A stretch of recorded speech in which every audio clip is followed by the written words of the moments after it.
Baik. Assalamualaikum warahmatullahi wabarakatuh.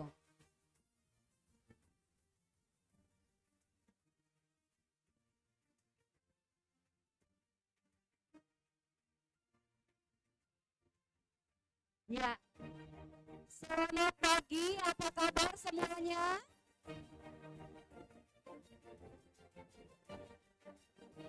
Boleh tim IT agak dikecilin dikit suaranya. Thank you so much. Ya, terima kasih banyak. Saya ulangi lagi ya. How are you everybody? Iya, good morning everyone.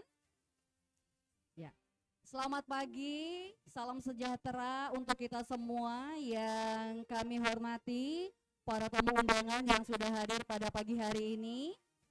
Saat ini sudah bersama kita para wakil dekan satu, narasumber, dan juga para pembicara untuk parallel session, baik yang berasal dari UIN Raden Fatwa Palembang maupun yang berasal dari luar UIN Raden Fatwa Palembang, bahkan berasal dari luar kota Palembang, berasal dari luar provinsi Sumatera Selatan. Kami ucapkan selamat datang, ahlan wa sahlan di UIN Raden Fatwa Palembang di Bumi Sriwijaya, Provinsi Sumatera Selatan. Ya, selamat datang sekali lagi kami ucapkan dalam gelaran ISMIK ke-11 tahun 2025 yang dalam tahun ini mengusung tema Scientification of Religious Tradition and Local Wisdom of Malay Islam.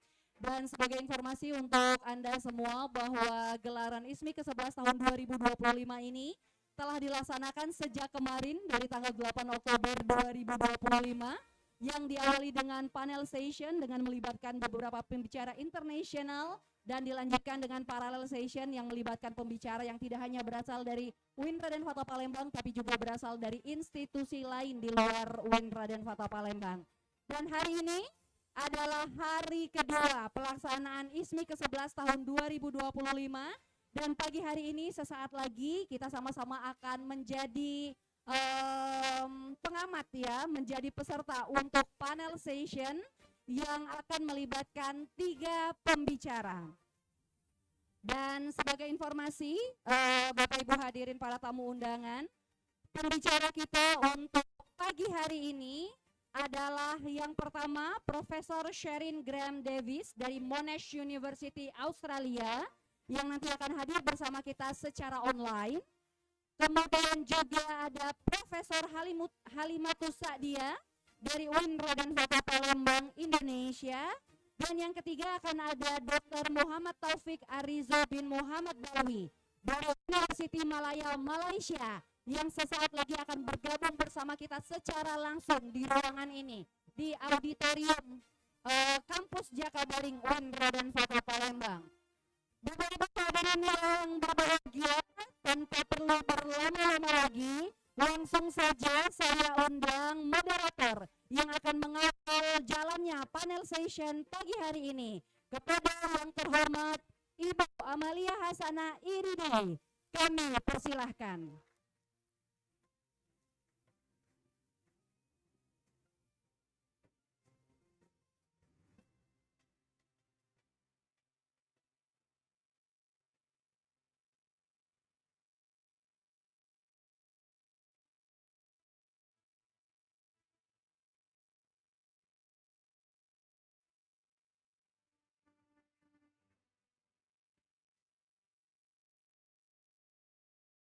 Assalamualaikum warahmatullahi wabarakatuh.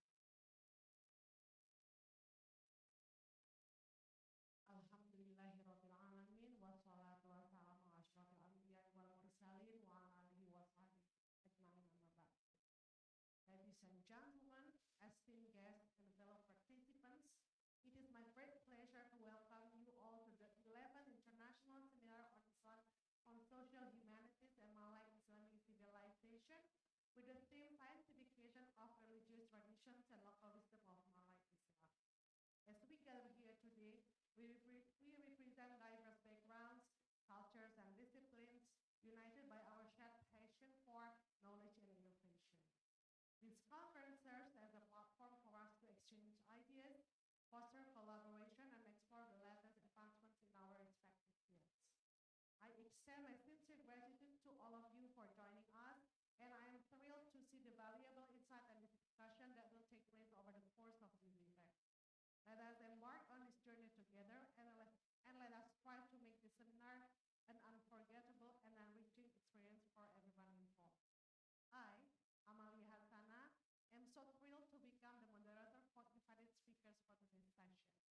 Now, I would like to kindly ask for the invited speakers to come to the front to sit with us.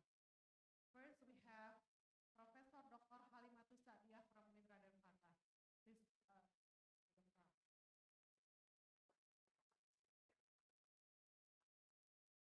We are still waiting for our speaker from University Malaya, Dr. Muhammad Taufik Arizo, who is still on the way. And join us online from Monash University, Australia. We have Associate Professor Sharin Graham there. Okay. I would like to say hi to Professor Sharin. Can you hear me, Professor Sharin? Hi, Sharon. Yes, I can hear you well. Hi, everyone. Hi.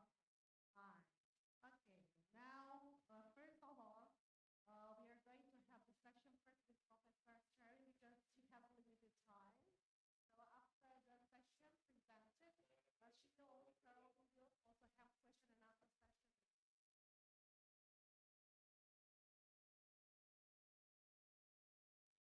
Now I'd like to read the CV from Associate Professor Sharin Graham. Okay. She is an associate professor and director of Perfect Center for Indonesia Studies from Monash University, Australia. She is a globally recognized scholar of Indonesia with extensive expertise in anthropology, gender, sexuality, and public health. She is committed to advancing understanding of social justice, disaster risk reduction, and climate change impact in Indonesia, with an emphasis on women, the elderly, and marginalized communities. Her distinguished track record of under-research policy and engagement and leadership in academic and professional networks can be seen from her research. Yeah, she had many. The faculty can share her CV. She has very extended career, and she has also published many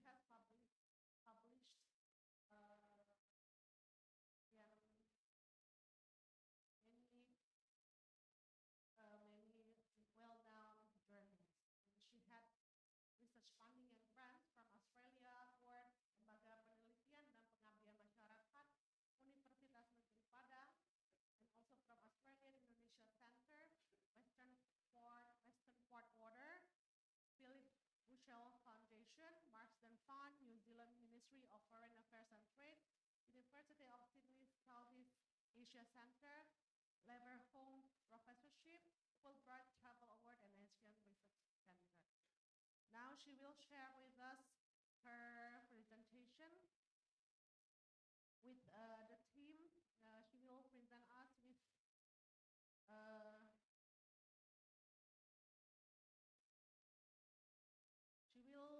she will share with us her presentation entitled Religion and Climate Resilience for Vulnerable Communities Through Faith and Cultural Practices, Insights from Kupang. Professor Sharin, you have 30 minutes to share your research, and the time is yours. Okay, thank you very much, and selamat pagi, assalamualaikum warahmatullahi wabarakatuh, and greetings from Melbourne. It's really lovely to be with all of you today, and thank you very much for this opportunity, and to Delima for organizing all of this on my behalf. So thank you. I wanted to talk today about one of our current research projects, and it's looking at climate resilience. And part of that resilience comes through religious faith. So people find a lot of tactics and tools to deal with the challenges of climate change through their faith. And so I thought I would talk a little bit about that today. This is the larger team that's been working on this project. It's funded through DFAT, the Indonesia government, and Connexi. And I want to pay a particular thank you to Walmenche Gilete, who has been really instrumental in driving this research, particularly in Kupang.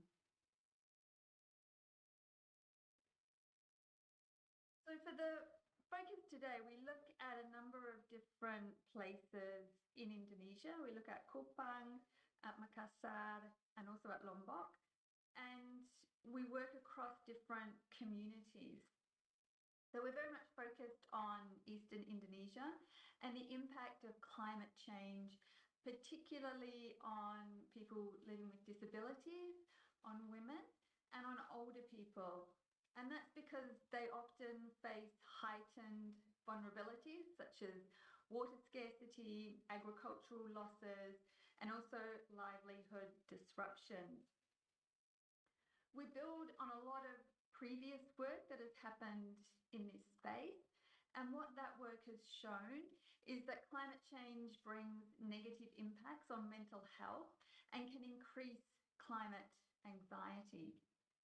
And it's the voices of often marginalised groups that we really want to focus on, and looking at the role of faith and agama within climate resilience to help build tools for those who have been excluded. So today I wanted to talk a little bit about the interplay between faith and culture and climate resilience, because this is an area that remains underexplored in the region and I think even globally. And despite its significant potential to contribute to sustainable and holistic resilience building, we can learn a lot by looking at this through the impacts of faith and environmental stewardship to create frameworks that can help people be a bit more resilient due to climate change. And we also want to capture the different ways that people and vulnerable groups in particular, how they can build resilience to navigate through climate-induced challenges. So you'll all be very familiar with the locations that I've mentioned, but just to reinforce that we're looking particularly at Eastern Indonesia, and partly this is because it's a region that is really feeling the effects of climate change. It's much drier than the rest of Indonesia, and the Australian government and the Indonesian government have really prioritised Eastern Indonesia as a space for this collaborative work. So we've done our field work and data collection in Lombok, also Makassar, and also Kupang.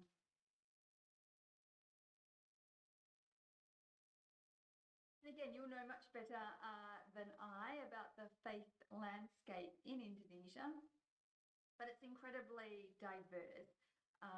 There are many different faiths and affiliations, generally positioned as 87% of the population identifying as Muslim, 7% as Protestant Christian, 2.9% as Catholic Christian, 1.7% as Hindu, and 0.9% as Buddhist.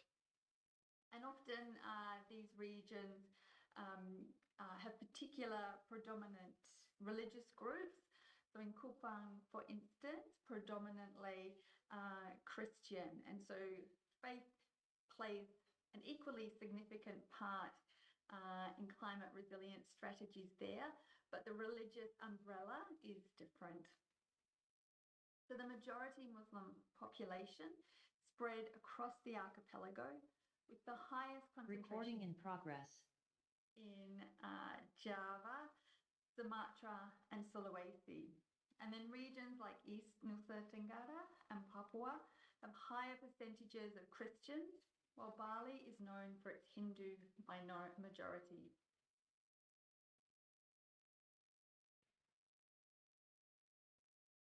The way that we worked and collected data, our methodology, we used a qualitative, feminist and disability inclusive participatory approach. We wanted to make sure that people from all sectors of society could contribute to our research. So we spent a lot of time thinking carefully about how we could make sure we were doing inclusive research.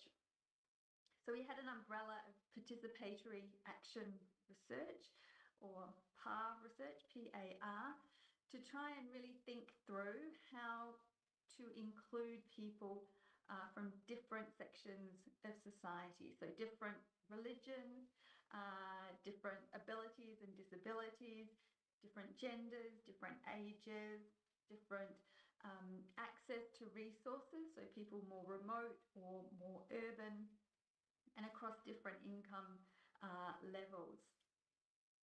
We had focus group discussions, so we brought a lot of people in together to talk about different issues, and we held 15 of these focus group discussions, 5 of them in Kupang, with different stakeholders from government, from NGOs, from the education sector, also with women, people living with disabilities, and also older people. And we've interviewed 120 participants, 40 of which were based in Kupang. We also did participant observation, so spending time just hanging out with people to see how they were adapting to climate change.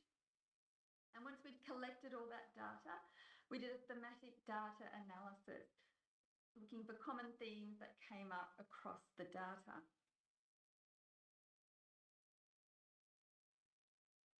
So what were our findings then, and particularly in terms of faith and religion, what were our findings? So we were particularly interested in climate resilience strategies, and we were asking the question of what are the climate intersectional resilience strategies for people with disabilities, for women, and for older people in Eastern Indonesia. And you can see here the number 1 strategy that people talked about frequently was faith. So praising God and relying on faith, faith in God, in their beliefs and in their culture was a really strong tool that people had in their toolkit for navigating through climate change. A second one was economic empowerment and livelihood diversification. So people were still needing to make money to buy food, but with things like fishing being more difficult or planting certain crops being more difficult because it was very dry and not much rain, they were looking for different ways to increase their income.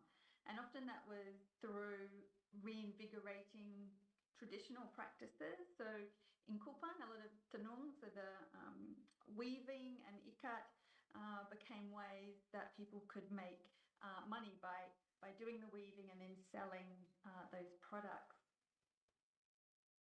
A third way that people had intersectional resilience strategies was through collaboration and support. So really leaning on their neighbours, on their family, on their community to build within them that strength and resilience that they needed to be able to navigate climate change. The fourth strategy that people put into practice was strengthening health and well-being quality.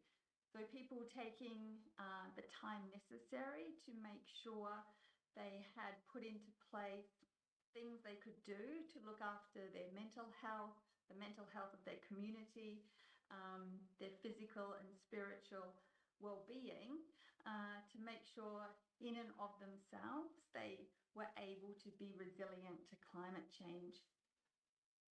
And the fifth strategy that we found was community-based initiatives.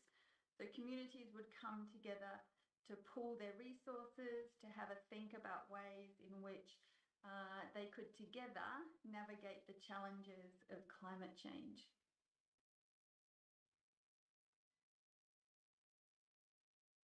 So in the social, ecological, local context and change, different things were happening. So there was actors, motivations and capacities.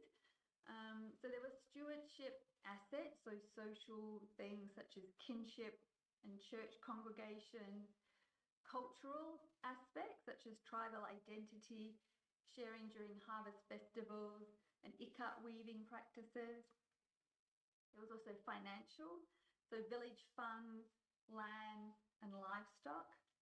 There was also the physical and human capacities people could bring. So traditional ecological knowledge, traditional ikat weaving,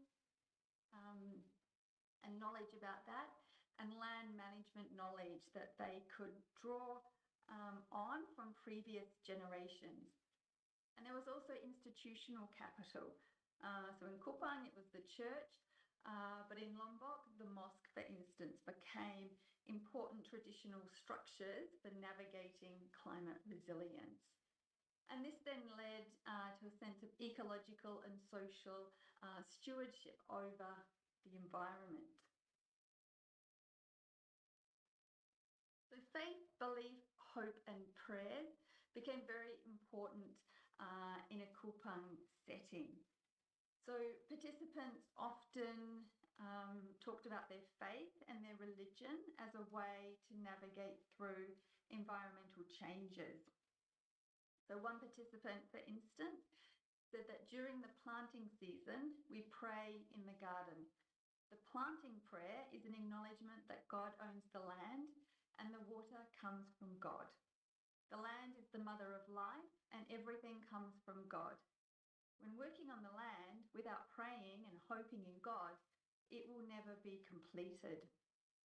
Their acknowledgement is based on Psalm 127, which says that whatever is done and pursued because of God will surely succeed. And another participant said, so if my children need something, to whom will they ask? One time I prayed in my room and asked God to give me the strength, the ability and peace so that I can work, plant and receive blessings to meet the needs of my children and my grandchildren.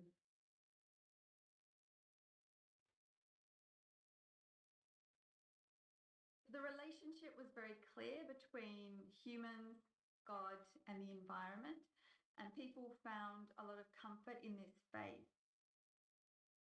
So there was a strong iteration of God as the creator of earth, as humans who must look after and care for God's creation, and a lot of drawing on biblical texts.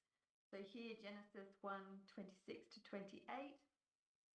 Then God said, let us make mankind in our image, in our likeness, so that they may rule over fish in the sea and birds in the sky, over the livestock and all the wild animals, and over all the creatures that move along the ground. So this tripartite system of God, human and environment was built up to be a Christian-based environmental stewardship strategy. And other passages people would cite include Psalm 24:1, the earth is the Lord's and everything in it the world and all who live it. And again, humans must manage the earth using sustainable practices. And for this, they would draw on things like Genesis 2:15. The Lord God took the man and put him in the Garden of Eden to work it and take care of it.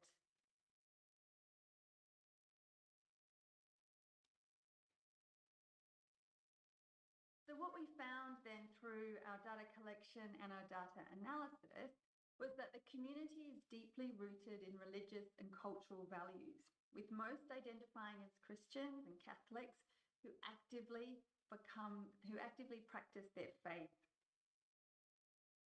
Faith becomes a source of strength, guidance and hope in navigating climate impacts.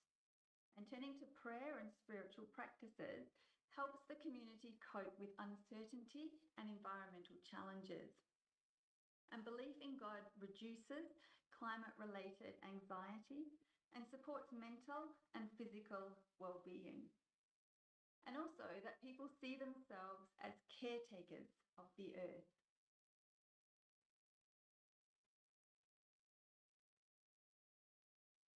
We also found that there was a lot of gratitude. So here we have the Harvest Festival for Thanksgiving. The church and community come together to celebrate the panen, the harvest season and all the produce that is accumulated. And this again gives the community a sense of belonging, a sense of connectedness, and a sense of thankfulness in their faith.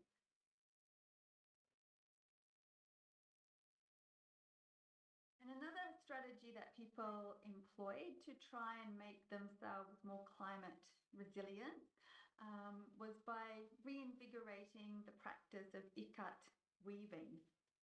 So the cultural practice, ikat weaving for livelihood diversification. As one participant said, we cannot solely depend on the government for assistance every day. We also have to seek other work, such as weaving, to meet our needs.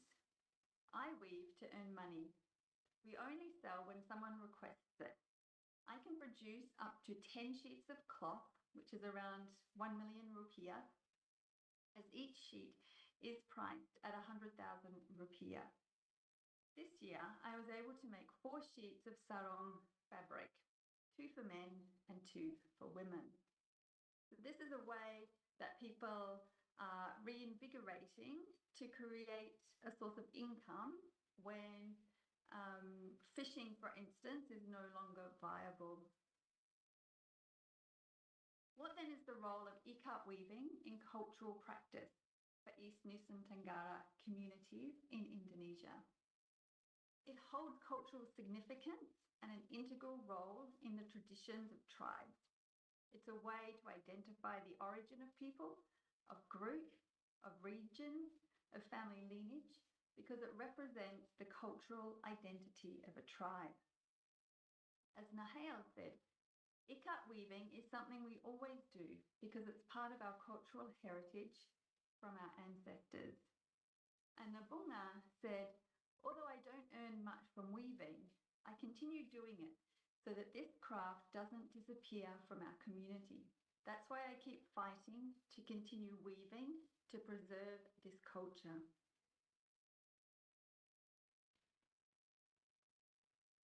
So our research now has been going for 2 years on this project, and we have a number of recommendations that we're putting both in articles and other outputs, but also in policy briefs for local, regional and national government. So these recommendations include acknowledging the critical role of faith leaders and traditional belief leaders, of explicitly including climate change issues in their sermons, teachings and discussions within faith-based and cultural gatherings, and encouraging sustainable practices as environmental stewardship. And I think while I've talked today just on Kupang, and that has a strong Christian focus, these recommendations are applicable across Indonesia. Faith is incredibly important across the country, and so acknowledging the role of faith leaders and traditional belief leaders is really important in developing strategies for climate resilience. So just to conclude then, I would like to mention that the recommendations that we make underscore the importance of understanding the community social ecological assets, the importance of integrating faith and religion and cultural practices into climate change awareness, the importance of education, and the importance of resilience building initiatives within communities in close collaboration with faith-based and cultural organisations to navigate climate-induced adversities, to foster resilience and a more sustainable and equitable future.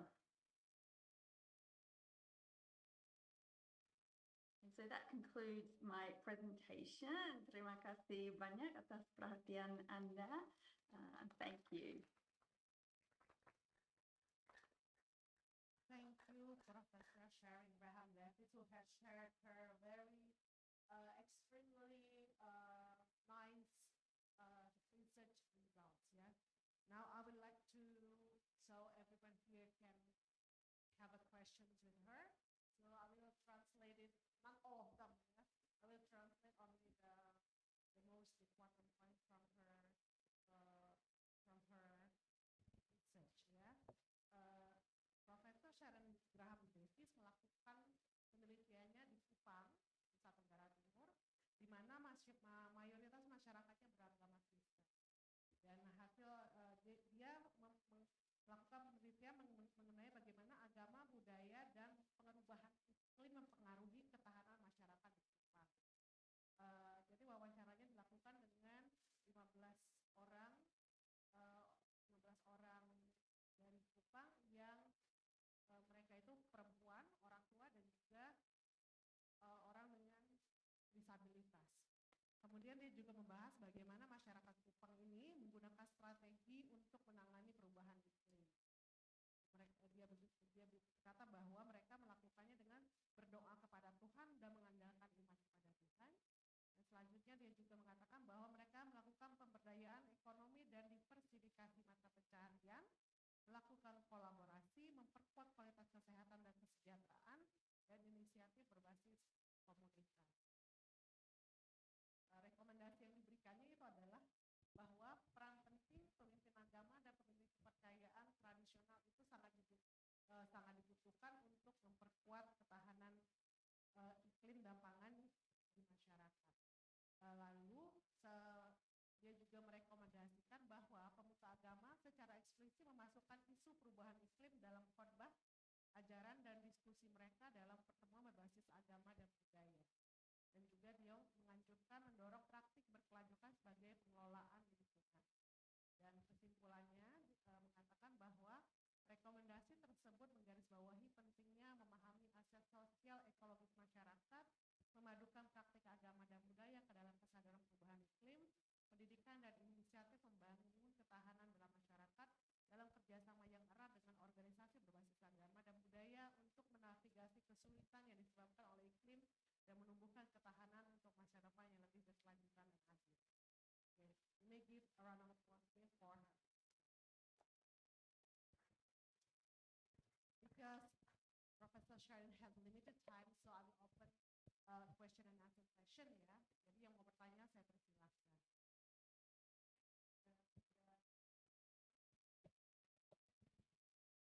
Dua orang, oke. Dua orang bersebelahan. Jadi gampang langsung dilempar aja mic-nya kalau sudah selesai.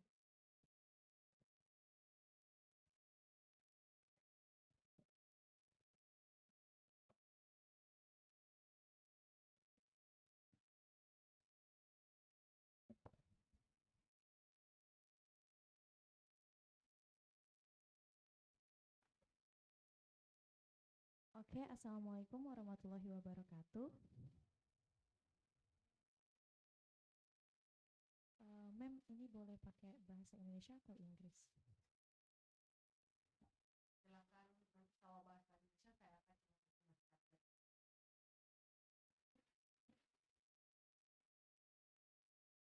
Okay, so good morning everyone.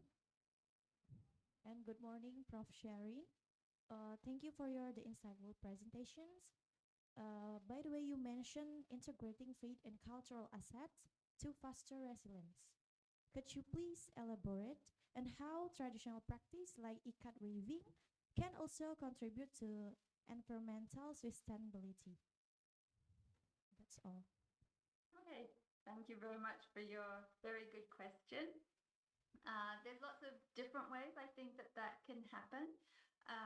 One of them is by connecting spiritual tradition with ikat weaving.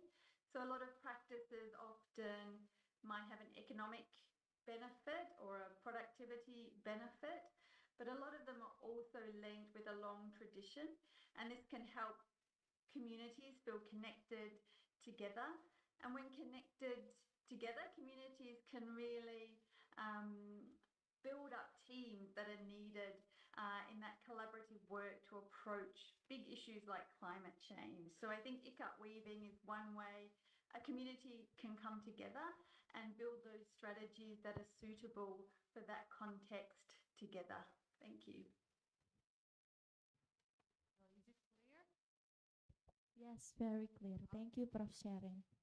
Now the next one. Assalamualaikum warahmatullahi wabarakatuh. Good morning, everyone. So I want to ask, to Prof. Sherry, may I ask you what made you interested in conducting this research in Indonesia? Is there any particular reason that made you think like, oh, it will be interesting to do it there? Thank you. Good question. Thank you. We've been working together as a team, and so different members of the team work in different areas. And many of the team are from Indonesia. So Wellmente is based in Kupang. Other members are based in Lombok or in Makassar or in Jakarta. And I think we were thinking about where climate change is having the harshest impacts. And in many ways, that's in parts of Indonesia where it's very dry, and it's become much harder to plant and to grow products and to do fishing. And so I think as a team, we thought about where we might be able to have best impact, and that's how we selected the places that we were working in. Thank you. Is it clear? Yes, thank you. Now we have one more question from our Master of Ceremony today. Thank you so much. Good morning, Sharon. Yeah, so it is very interesting your research. You conducted your research in Kupang. So my question is that from my perspective, or at least from my research, it is very hard to communicate about something that is not familiar to local people, especially in like in remote area in Indonesia. For example, the issue of climate change is something that is not really close to local people there. I don't know about your experience while you're conducting research in Kupang. So that's my question. How do you perceive, or how the local people perceive about climate change? Is it familiar to them? And if it is not, what is your communication strategy to communicate with local people in terms of these climate change issues? Because my research also things regarding the climate change or the energy issues, renewable energy, and it is very hard for me to communicate about these things to local people. So what about your experience? Thank you. One of the things we've been able to use is working closely with different partners. So in Kupang, we work with Garamin, which is a disability organization. And together we thought about strategies that would be useful for local communities. So producing information kits and toolkits that are also in local languages, working out what examples would really resonate with communities there, and making sure that partners were able to have their voice heard and be driving the research as well. So I think that's how we approach that, by having a large team and making sure that we're working closely with partners in those different contexts to make sure that it's very specific to those local contexts. Thank you.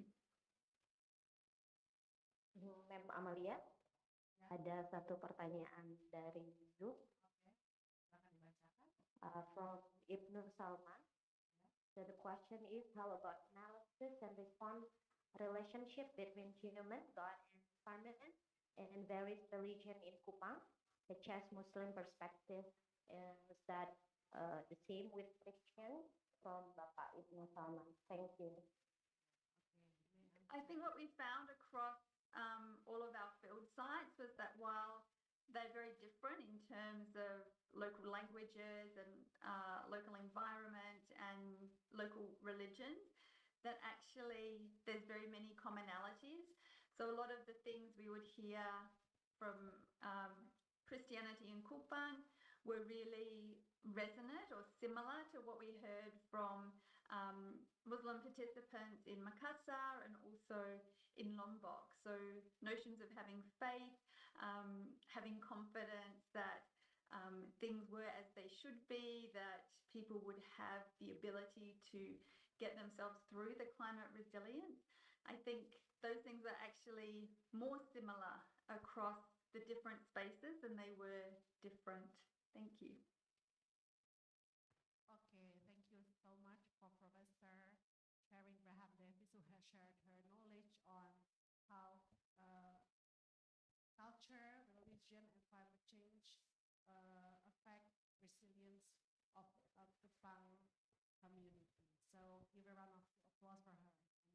you so much for the yeah, Professor Sharon, because I know that you have a very limited time for us, so we will let you go for now. Thank you so much. Thank you very much. Thank you. Assalamualaikum. Salam.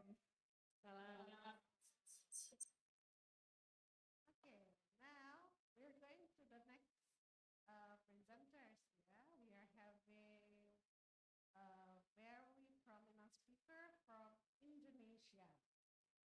Sebelum kita ke Malaysia, kita lokal-lokal dulu aja ya. Karena mereka sama baiknya. Oke, saya akan membacakan CV-nya terlebih dahulu. Profesor Dr. Halimatus Sadia MPhil. She is currently a lecturer at Muslimuddin in Islamic Thoughts in Unindra dan Fatah Palembang, and she had published some books and also some research in journal articles, and one of her articles is about Minangkabau's matrilineal, the correlation between the Quran and gender. So now, today she will talk about a very interesting topic, which is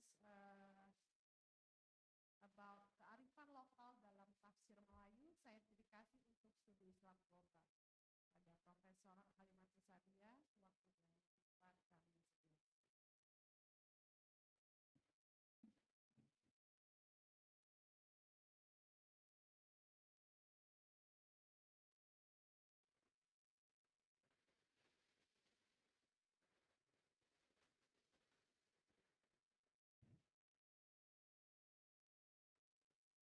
Assalamualaikum warahmatullahi wabarakatuh.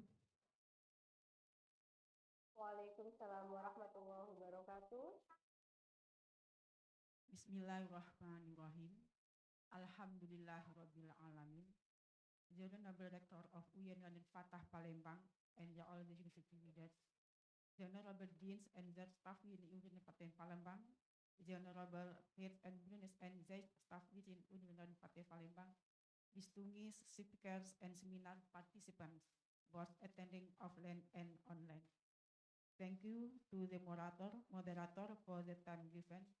On the occasion, I will present an article entitled Kearifan Lokal dan Tafsir Melayu, Saintifikasi untuk Studi Islam Global. Ladies and gentlemen, ini judul kenapa dipilih kearifan lokal dalam tafsir Melayu, saintifikasi untuk studi Islam global. Berkaitan dengan kita lihat dari materi pembahasan itu pendahuluan, yang kedua adalah tafsir Melayu, yang ketiga saintifikasi kearifan lokal Islam Melayu, dan kesimpulan. Di sini kita melihat pada pembahasan selanjutnya adalah mengenai di pendahuluan itu diskursus sejarah awal tafsir Melayu, kemudian bagaimana spesifikasi tafsir Melayu, kemudian kearifan lokal dan tafsir Melayu, dan saintifikasi kearifan lokal menuju studi Islam global. Nah, di sini kita melihat tentang tafsir Melayu itu. Kenapa di sini kami milih tafsir Melayu? Karena ini merupakan distingsi yang sangat kuat sekali, dan juga di dalam tafsir Melayu itu terdapat tidak terlepas dari penafsiran-penafsiran para mufassir yang di dalamnya itu terdapat kearifan lokal. Dalam ini adalah kearifan lokal Melayu itu sendiri. Nah, kalau kita melihat tentang tafsir Melayu itu, yang merupakan kalau disebut tafsir Melayu itu adalah memang tafsir yang tulis dengan bahasa Melayu atau dengan menggunakan aksara Jawi ataupun bahasa Latin. Yang aksara Latin yang di sini adalah yang lebih spesifiknya adalah menggunakan bahasa Melayu tersebut. Bicara tentang tafsir Melayu, bahwa sesungguhnya sejarah awal di tafsir Melayu ini tidak terlepas dari bagaimana proses awal masuknya Islam ke Nusantara. Di antaranya itu adalah bahwa Islam masuk ke Nusantara bagian pesisir barat Sumatera, yang di situ adalah daerah Sabang atau daerah Aceh kita kenal sekarang ini. Di mana kalau dikaitkan dengan tafsir Melayu, di mana para mufasir atau katakanlah mufasir awal yang menuliskan tentang tafsir Melayu itu adalah Abdul Rauf Al-Singkili. dengan tafsirnya Turjuman Al-Mustafid, yang walaupun sebelumnya itu juga ada dikenal dengan penjelasan atau tulisan tentang tafsir surat Al-Kahfi yang tidak dikenal siapa penulis tersebut. Kemudian di dalam hal tafsir Melayu juga adanya islamisasi bahasa dan ilmu melalui jaringan ulama Melayu. Kenapa demikian? Kita katakan karena di dalam tafsir Melayu tersebut tentu ada pengaruh di sini pengaruh bahasa, termasuk di dalamnya pengaruh bahasa Arab yang diadopsi ke dalam tafsir tersebut. Selanjutnya kita melihat bagaimana latar belakang sosial penulis tafsir Melayu itu. Yang pertama adalah kita melihat dalam tulis atau penulis mufasir dalam tafsir Melayu itu dari segi latar belakang pemerintahan atau politik. Bisa kita lihat atau kita ambilkan contoh di sini sebagai Turjuman Al-Mustafid, yaitu Abdullah Singkili. Beliau adalah seorang qadhi, dan berarti dia terlibat di dalam pemerintahan pada waktu Raja Sultan Agung, Sultan Iskandar Muda. Kemudian kalau kita lihat di sini, yang kedua adalah organisasi keislaman, dan bila kita melihat bagaimana perkembangan masyarakat Islam, masyarakat Melayu itu sendiri yang memang akrab atau yang mayoritas mereka atau kita ini adalah penganut agama Islam. Dan di dalam perkembangan masyarakat itu kita melihat adanya organisasi-organisasi dan itu ikut mempengaruhi di dalam penulisan tafsir itu sendiri. Ada yang apakah itu berlatar belakang Muhammadiyah atau belakang NU atau Perti. Yang hal ini bisa kita lihat dalam bentuk tafsirnya itu ada tafsir Al-Burhan karya Abdul Karim Amrullah atau tafsir Qaulul Bayan karya Sulaiman Ar-Rasuli. Kemudian adalah yang ketiga dari segi latar belakang akademik. Latar belakang akademik kita sama mengenal kalau di lingkungan UIN atau dulu namanya IAIN sebelumnya. Dan ini ada tafsir Al-Quranul Karim karya Mahmud Yunus. Nah ini kalau kita melihat, kita kaitkan dengan latar belakang penulis ini, ditulis dengan latar belakang akademik dan beliau memang cenderung atau lebih banyak aktif di dunia pendidikan dan termasuk di antara penegak atau pendiri dari IAIN ini. Kemudian kita lihatkan pada bagaimana spesifikasi Melayu itu. Yang jelas bahwa tafsir Melayu jelas menggunakan dalam menjadikan bahasa Melayu sebagai media penafsiran. Kenapa demikian? Karena tentu bahasa merupakan alat komunikasi yang paling praktis, yang paling fleksibel, yang dapat mudah dipahami. Orang Melayu tentu untuk bisa memahami atau memahami maksud Al-Quran itu dengan bahasa Melayu. Jadi kalau kita lihat bagaimana proses dari penafsiran itu, dari Al-Quran yang diturunkan dalam bahasa Arab, kalau ditafsirkan lagi dengan bahasa Arab, tentu akan mengalami kesulitan bagi masyarakat Melayu itu sendiri.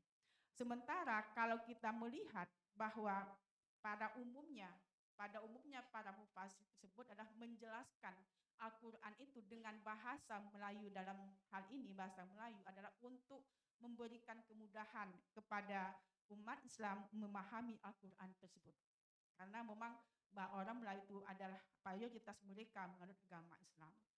Kemudian adanya pengurusan bahasa Arab dalam penafsiran jelas. Tidak bisa dipungkiri bahwa sesungguhnya adopsi bahasa dalam penafsiran tersebut dan tafsir Melayu itu akan dapat atau akan kita jumpai. Dan selanjutnya penggunaan asal Jawi atau Melayu. Dan ini merupakan pengaruh dari bagaimana yang aksara Jawi atau Melayu itu berbeda, dia tulisan Arab tetapi berbeda dengan Arab yang Arab asli itu sendiri.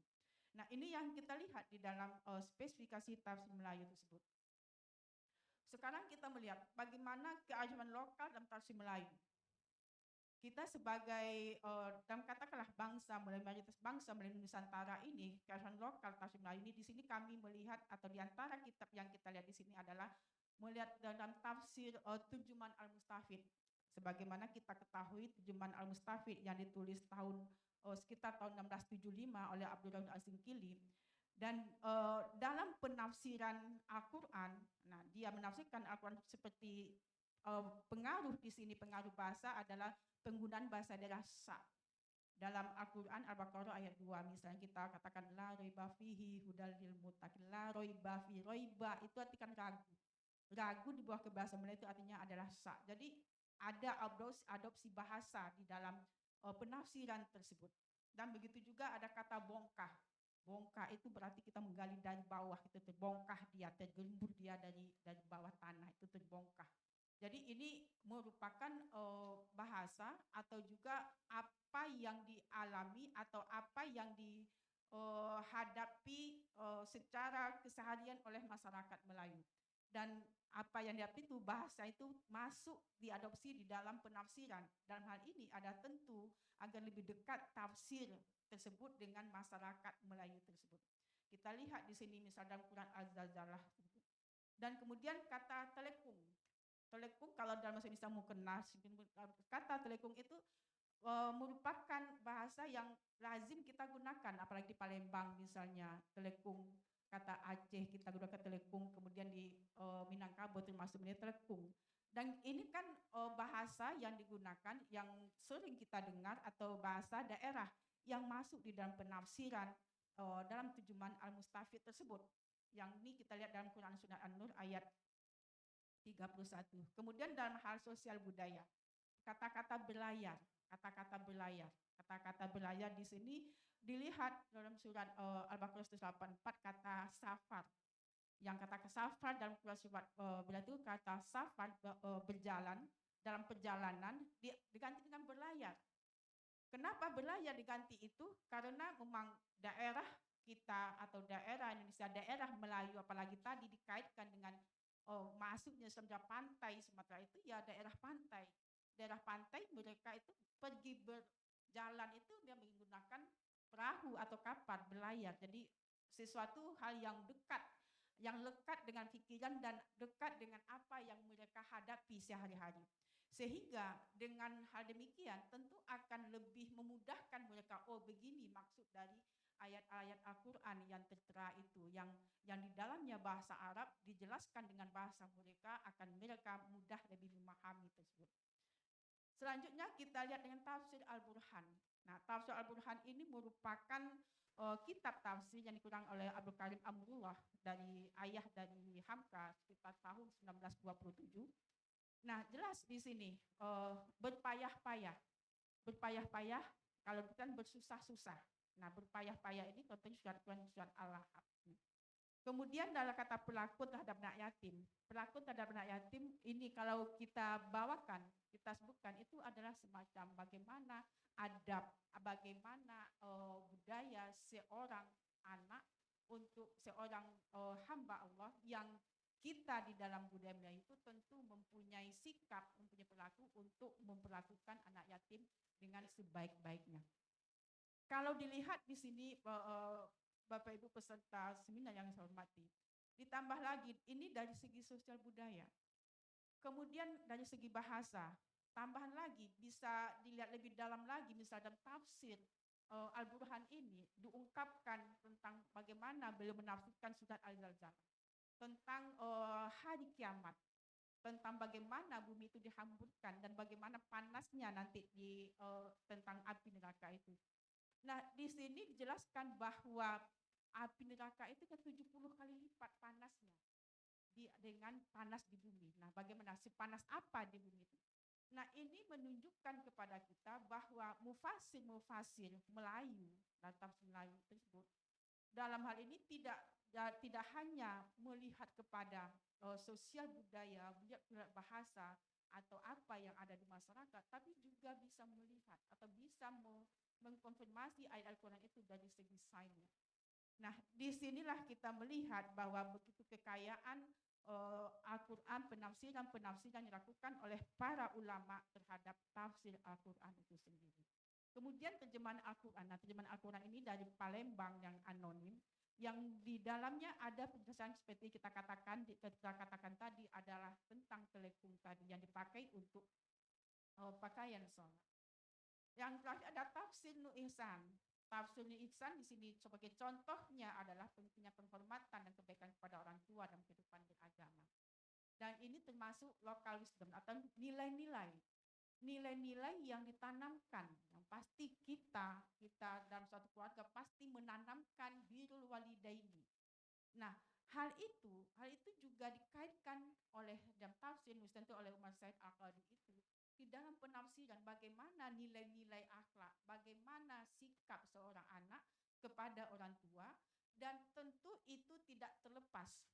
tidak terlepas dari budaya, tidak terlepas dari adab budaya orang-orang Melayu itu sendiri. Nah, sekarang kita melihat bagaimana saintifikasi kearifan lokal tersebut. Kalau kita sebut dengan saintifikasi itu bagaimana proses pembenaran proses memberikan dasar atau pembenaran atau legitimasi ilmiah terhadap suatu praktek atau tradisi atau kearifan tertentu sehingga dapat diakui, sehingga dapat disesuaikan dengan standar rasional dan empiris. Nah, nanti kita melihat bagaimana kearifan lokal yang di dalam tafsir Melayu yang erat dengan budaya atau adat istiadat Melayu itu yang terdapat di dalam tafsir telah kita sebutkan tadi. Dan seterusnya bagaimana legitimasi akademik terhadap kearifan lokal yang diberikan tadi. Kemudian, kenapa di sini penting kita melakukan saintifikasi terhadap kearifan lokal atau tradisi yang dalam hal ini adalah dalam yang terungkap dalam tafsir Melayu tersebut yang pertama memberikan legitimasi akademik. Jadi tidak hanya menjelaskan begini berbuat baik kepada orang tua, tidak hanya menjelaskan tentang ungkapan-ungkapan misalnya dalam tafsir Azhar misalnya berbudi bahasa, budi bahaso misalnya gitu kan, bertutur kata, tapi ditingkatkan melihat dari aspek apa? Apakah dari pendekatan keilmuan sehingga hal itu bisa diangkatkan, bisa dilestarikan untuk kajian-kajian ilmiah. Kemudian di sini adalah bagaimana ada kondisi dalam sains sosial, bagaimana kita ketahui bagaimana di dalam kekayaan atau khazanah yang ada di dalam budaya Melayu itu bisa memberikan dampak atau bisa memberikan sesuatu hal yang positif dalam kajian-kajian ilmu pengetahuan dan sosial. Kemudian tentu adalah pengakuan global, jadi tidak hanya lingkup Melayu saja, lingkup Indonesia saja, lingkup Nusantara saja, tetapi masuk pada kajian internasional. Selanjutnya, bagaimana nanti kita melihat manfaat saintifikasi tersebut adalah dalam hal ini, dalam lokalitas atau kearifan lokalitas Melayu tersebut adalah untuk memberikan kontribusi dalam kajian Islam Nusantara. Yang kemudian pengayaan epistemologi global dan ketiga sebagai integrasi keilmuan. Nah, sekarang kita melihat bagaimana implementasi saintifikasi kearifan lokal seperti yang kita sebutkan Birrul Walidaini tadi. Birrul Walidain itu merupakan yang pertama dari aspek teologi atau normatifnya. Normatif dan keartian adalah bagaimana kita lihat ayat-ayat Al-Quran yang mengajarkan kepada kita untuk berbuat baik kepada orang tua. Nah, dari segi etika jelas adalah penghormatan kepada orang tua sesuatu hal yang sangat kalau kita bawa kepada ajaran Islam sesuatu hal yang wajib dilakukan. Kalau kita kaitkan janganlah kamu mengatakan kepada kedua orang tuamu. Nah, yang ketiga dia aspek budaya. Jadi dalam hal ini adalah bahwa sesungguhnya apa yang ada di dalam lingkup keseharian kita yang secara teks ada di dalam tafsir penjelasan para ulama yang kontekstualnya bagaimana praktek di dalam kehidupan kita sehari-hari. Nah, ini adalah sesuatu hal yang perlu digali, dikembangkan dan termasuk di sini adalah bagaimana untuk menjadi kajian-kajian ilmiah. Bagaimana mendapatkan legitimasi ilmiah, apa yang ada berkembang tradisi yang ada di khazanah Melayu itu sendiri. Kemudian selanjutnya kita melihat bagaimana tafsir Melayu dalam tantangan modernitas. Nah, yang pertama di era digital dan industri ilmu pengetahuan yang tentu kalau kita lihat bahwa memang seperti kita di UIN Raden Fatah Palembang yang distingsinya memang Melayu dan distingsi Melayu dan begitu juga pada mungkin masing-masing prodi bagaimana ada penekanan terhadap distingsi Melayu tersebut. Dan ini merupakan sesuatu hal yang bagi kita bagaimana dalam perkembangan era teknologi atau era digital ini yang distingsi Melayu itu tetap ada paling tidak dalam kurikulum atau dalam pembelajaran ini supaya apa? Supaya bisa menjadikan bahan kajian supaya bisa dipertahankan. Karena apa? Kalau di industri pengetahuan itu bisa saja hal-hal yang baik itu kalau tidak dipertahankan atau kalau tidak dikaji itu bisa hilang.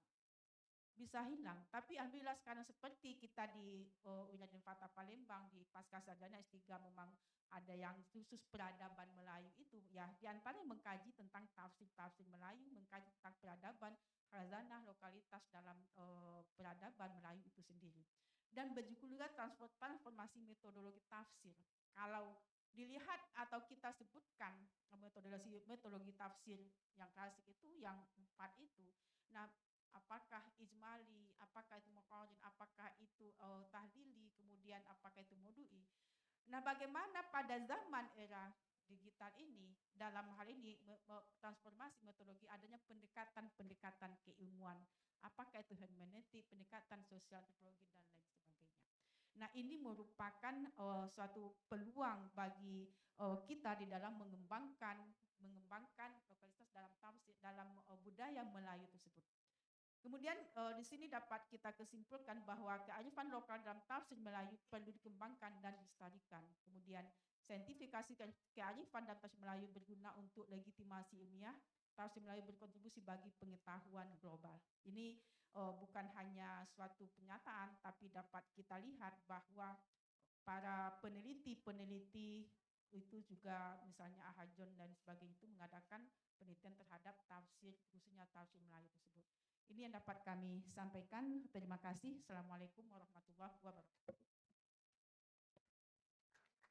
Berikan tepuk tangan yang meriah untuk Profesor Halimatus Sa'diyah.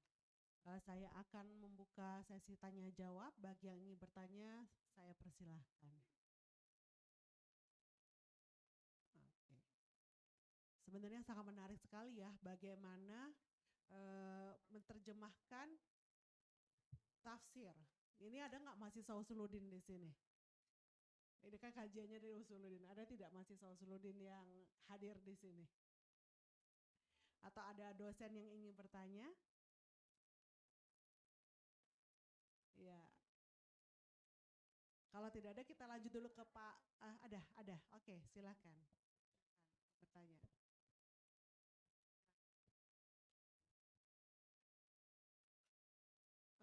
Oke, itu ada mahasiswa pasca sarjana sepertinya yang akan bertanya ya. Oke.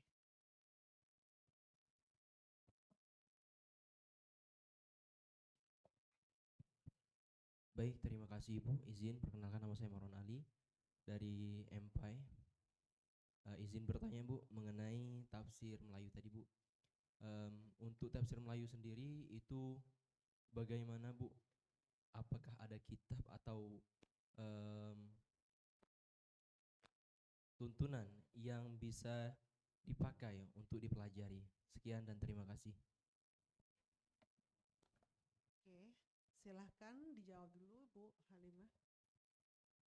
Terima kasih atas pertanyaan yang diberikan. Sebagaimana kita ketahui tadi bahwa kalau awal tafsir Melayu itu adalah yang kitab yang ditulis secara lengkap 30 juz itu, yang pertama itu adalah kitab tafsir Turjuman Al-Mustafid karya Abdul Ghani Al-Singkili. Yang sebelumnya memang ada disebutkan tentang tafsir Al-Kafi, tapi itu nonim, tidak ada sebut. Jadi kalau dilihat di sini banyak terdapat dalam sejarah dalam tafsir Melayu itu di antara kitab-kitab tersebut, kitab-kitab tafsir tersebut, dan memang kitab-kitab tafsir tersebut tidak banyak dalam artian memang harus diteliti atau dicari, tapi ada pemegang kitab itu.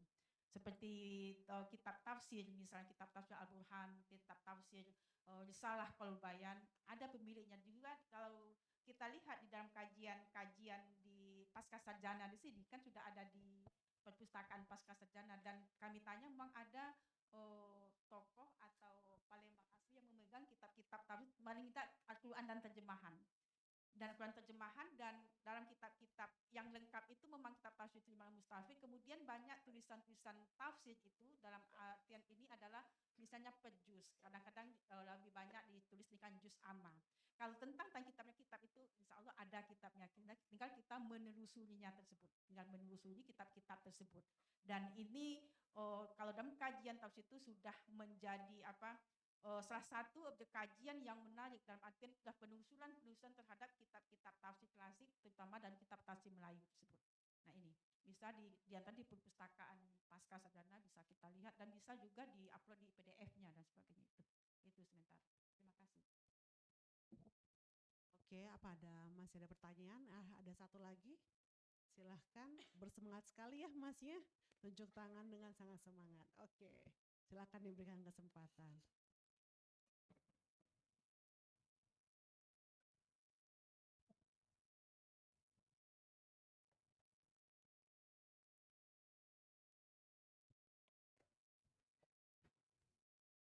Terima kasih atas kesempatannya. Izin Prof, ingin bertanya. Saya mahasiswa baru dari Prodi Ekonomi Syariah, program sarjana, pasca sarjana. Ya, saya aslinya dari Makassar, jadi merantau dari Sumatera. Oke, langsung saja Prof. Maaf logatnya belum terbiasa bahasa Palembang, Ji. Jadi bahasa Makassar juga ada sedikit-sedikit terplengok. Pertanyaannya di sini Prof, cukup singkat dan tadi Prof menjelaskan sangat-sangat saya pahami dan sangat-sangat bagus Prof penjelasannya sehingga memotivasi saya untuk bertanya. Kebetulan di sini saya ada mata kuliah dari tafsir Al-Quran dan hadis. Nah, pertanyaan saya dari pertama ya, dari presentasi Prof yang pertama, yaitu apa implikasi dari penerapan kearifan lokal Melayu dalam penafsiran Al-Quran di masyarakat Melayu, serta bagaimana hal ini mempengaruhi hubungan antara masyarakat Melayu dengan masyarakat lainnya. Tentu di Indonesia sangatlah beragam, bukannya hanya masyarakat Melayu. Bagaimana implikasinya dan bagaimana kearifan lokalnya dalam masyarakat Melayu dan masyarakat lainnya. Dan yang kedua, saya bertanya Prof, saya berjurusan pasca sarjana Magister Ekonomi Syariah, ada MK dari tafsir Al-Quran dan saya kurang paham ya Prof dari MK itu, dan tolong berikan saran untuk tafsir Al-Quran itu bagaimana sih ngambil metodenya, tahlika atau maudu'ika kayak gitu Prof, karena saya kurang paham Ji. Assalamualaikum warahmatullahi wabarakatuh. Makasih Ji. Waalaikumsalam warahmatullahi wabarakatuh. Silakan dijawab Ibu. Kalau bisa logat Makassar juga ya. Kalau di Makassar itu Lutara Bugis. Ada ya, Lutara Bugis itu tafsirnya juga ada spesifik yang tulisan spesifik tentang tafsir itu tulisan Makassar itu Lutara Bugis, ada vernakulasinya gitu. Nah, kalau kita lihat sebagaimana disebutkan di dalam hal ini kita bicara tentang Melayu, termasuk kalau disebut dalam perkembangan Islam Melayu, termasuk Bugis itu, Sulawesi Goa itu termasuk salah satu daerah yang pusat peradaban Melayu di situ. Dalam artian masuk dalam Islam masuk pertama di sana, dan kita lihat Bugis, de Goa adalah tempat-tempat yang katakanlah mereka dengan kuat fondasi keislamannya. Kita lihat di sini di Aceh, Palembang, Darussalam dan sebagainya ini. Nah, di dalam hal ini adalah sebagaimana kita sebutkan tadi bahwa di dalam penafsiran itu tentang budaya, tentang bahasa atau juga sosial masyarakat. Sosial masyarakat itu mempunyai pengaruh di dalam tafsir. Seperti yang kita katakan tadi, kenapa demikian? Karena hal itu adalah seperti dikatakan tadi, itu adalah untuk memberikan kemudahan pemahaman. Ibaratnya kalau seseorang itu pergi suatu daerah, dipakai bahasa daerahnya, tentu dia akan lebih paham. Ibaratnya kalau saudara misal Bapak membaca tafsir Lutara Bugis itu lebih paham mungkin lebih dari memakai bahasa Inggris misalnya atau bahasa Arab, dengan bahasa Arab tafsir dengan bahasa Arab. Nah ini jelas adalah untuk dengan mayoritas kita Indonesia atau Nusantara bahasa Melayu, dan itu direspon oleh para mufasir. Nah ini kan melihat fakta yang ada di masyarakat. Bagaimana? Kenapa tidak ditafsirkan dengan bahasa Arab? Karena Quran bahasa Arab. Nah disinilah ada suatu hal yang dilakukan. Dapat kita katakan waktu itu suatu pembaharuan lah. Dapat dikatakan karena apa? Karena pada awalnya pada masa Mahmud Yunus itu pertama menuliskan Al-Quran, timbul perdebatan. Kenapa Al-Quran itu diterjemahkan ke dalam bahasa lain? Kenapa di bahasa Indonesia? Timbul perdebatan awal. Nah, tapi setelah masa perdebatan habis, hingga dituliskan apakah terjemahan bahasa Indonesia, apakah ditafsirkan dalam bahasa Arab Melayu dan sebagainya itu. Jadi implikasinya adalah bagaimana itu bisa lekat pada masyarakat, bisa mereka memahami seperti kita katakan tadi, tujuan utama di dalam penafsiran itu adalah bagaimana Al-Quran itu bisa dipahami dengan mudah oleh masyarakat Islam itu sendiri. Karena kita mayoritas adalah Islam. Nah, menjawab dari kebutuhan masyarakat itu. Kalau di Mbak, tinggal kondisikan.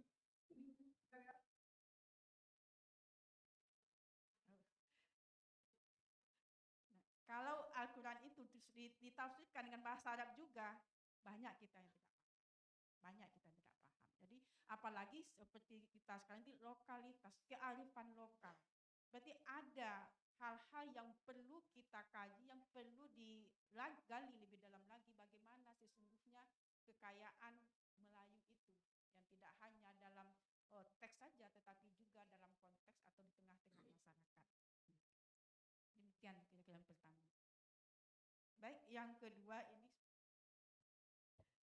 memang kalau tadi disebutkan di dalam hal ada untuk bagaimana untuk transformasi tafsir global tersebut yang secara klasik itu metodenya itu ada tahlili tadi kan, muqarrin, ada tadi apa namanya itu ijmali, kemudian ada maudhu'i itu. Nah, ini lazim disebutkan di dalam metode tafsir.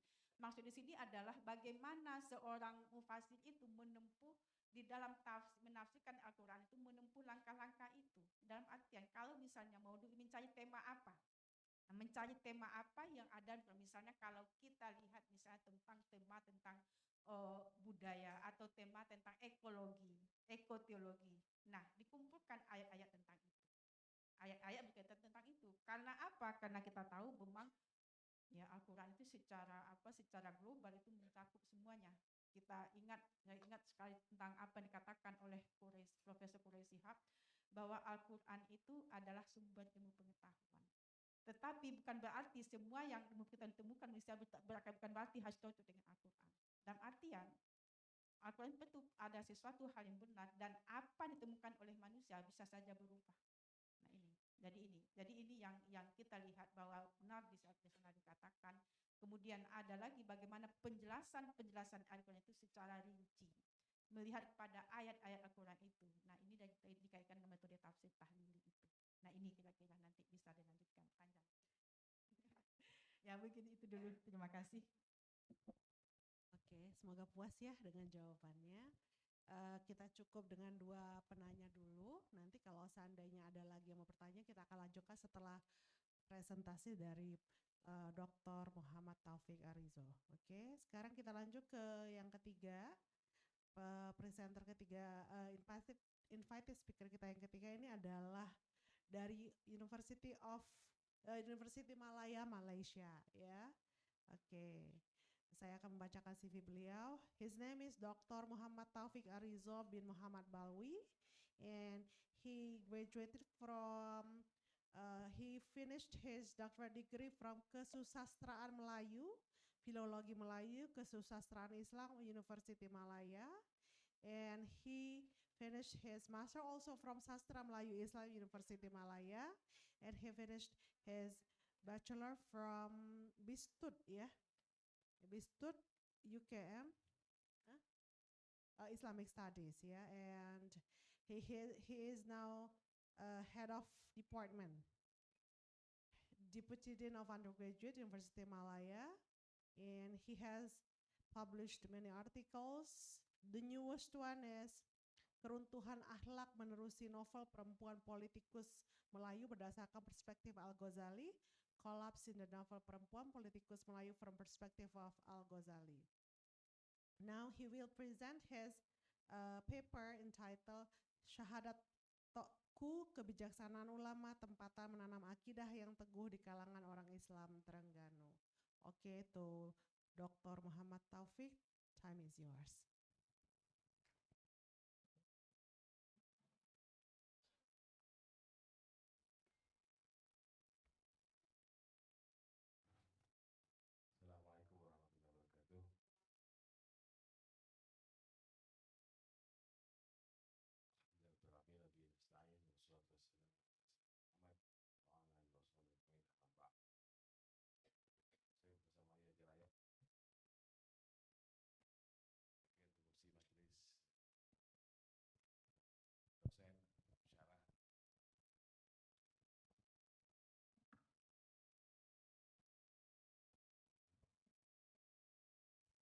Fajar semua, alhamdulillah pada pagi ini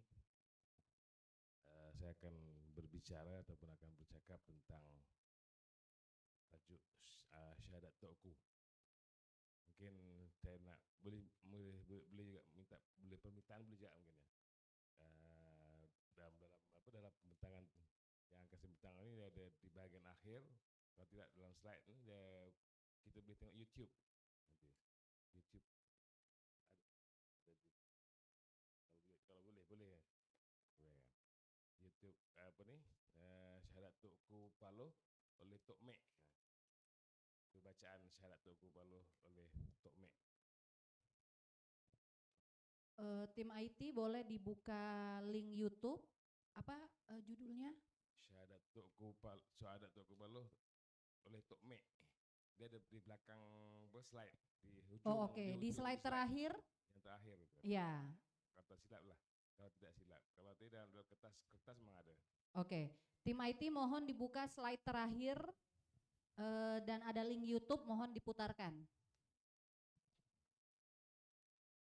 Oke, bentar.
Saya teruskan dahulu, kalau nanti sempat dimainkan kita boleh dengar. Syahadat tauhid tu kena baca semua je. Okey, yang tu. Benar.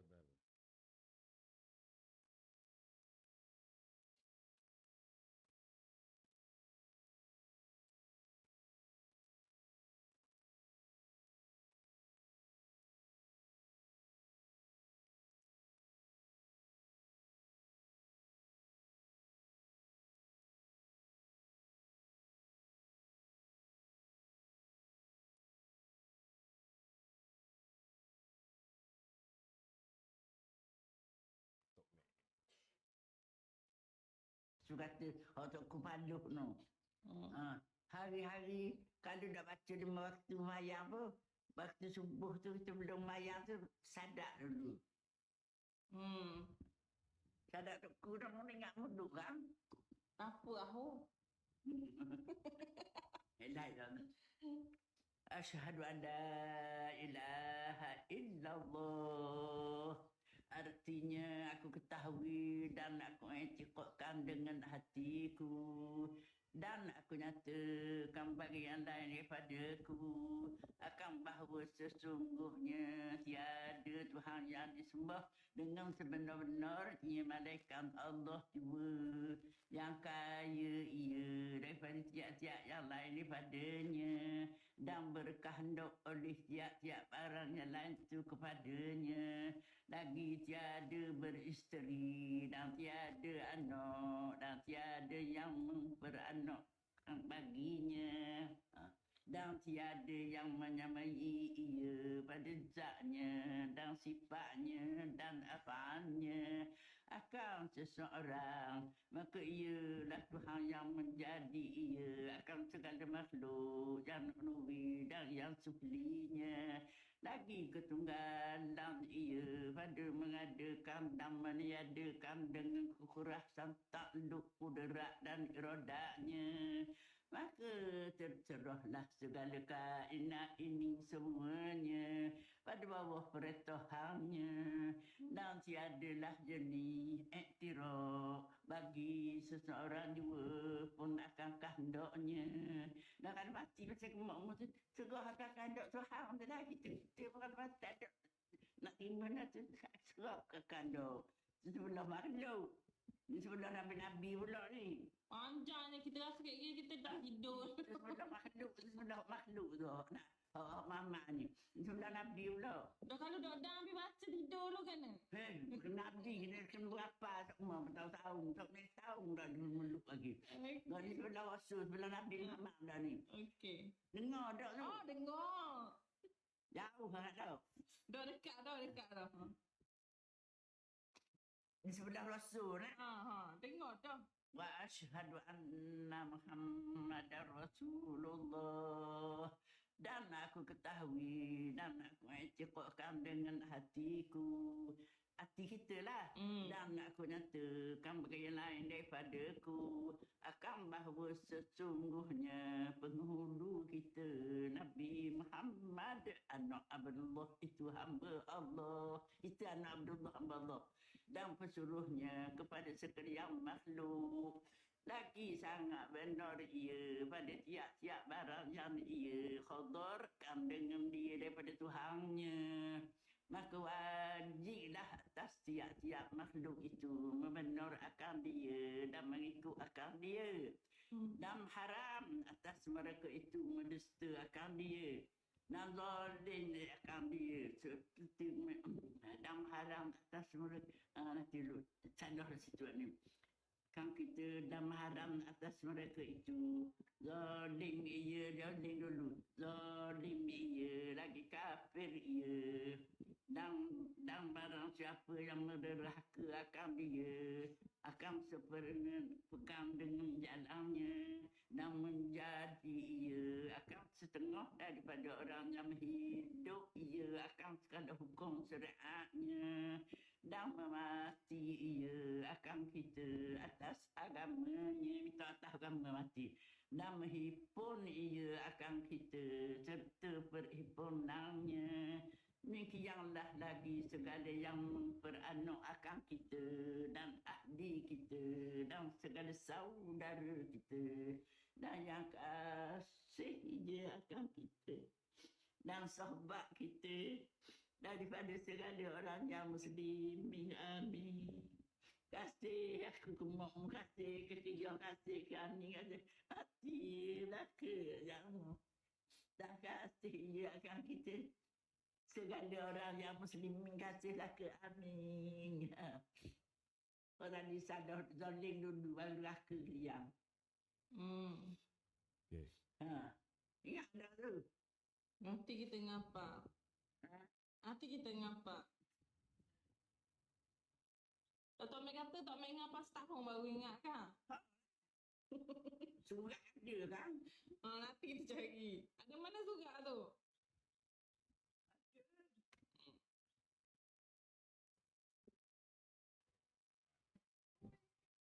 Okay, itu bacaan syahadat Tokku yang akan dipertangkan lah. Mungkin dari segi perpetangan secara detailnya ada dalam kertas yang yang telah pun diserahkan. Itu ada tanda dengan bahasa Melayu, tapi bahasa Melayu bentuk bahasa Melayu Terengganu. Bahasa Melayu Terengganu. Mungkin ada persamaan dari segi sebutannya mungkin agak berbeza. Dan mungkin ada yang faham, mungkin ada juga yang kurang faham, kan? Tapi maknanya itulah cara yang dibacakan dan bacaan syahadat Tokku ini yang bermula pada kurun ke-19 dan dibawa terus sampailah ke hari ini masih diamalkan di kalangan sebahagian penduduk, maksudnya penduduk Islam dan khususnya penduduk Melayu yang di Terengganu di kawasan negeri Tangguh masih lagi diamalkan dan pada hari ini kelihatannya makin banyak disebarkan, makin banyak disebarkan. Kalau kembali pada slide pula nanti, yang pertama mana yang saya akan bentangkan adalah tentang negeri Terengganu. Mungkin ramai yang ramai yang tahu mungkin Terengganu di mana ataupun sebaliknya. Ya. Terengganu ini adalah salah satu negeri Melayu. Negeri Melayu yang terletak di sebelah timur semenanjung Tanah Melayu, sebelah timur. Di antara Pahang, Terengganu dan juga Kelantan. Ya, Pahang, kemudian di selepas Pahang, Terengganu, selepas itu Kelantan. Kelantan, selepas Kelantan terus masuk ke dalam wilayah Siam ataupun Thailand, ya, ke wilayah Thailand. Dan Terengganu di situ. Dari segi penduduknya sekarang ini lebih daripada 90% penduduknya ialah orang Melayu. Orang Melayu ataupun kalau dalam perangkaan katakan 97 mitra. Melayu di Malaysia adalah suatu entiti yang umum. Orang Jawa pun dianggap sebagai Melayu, orang Banjar pun dianggap sebagai Melayu.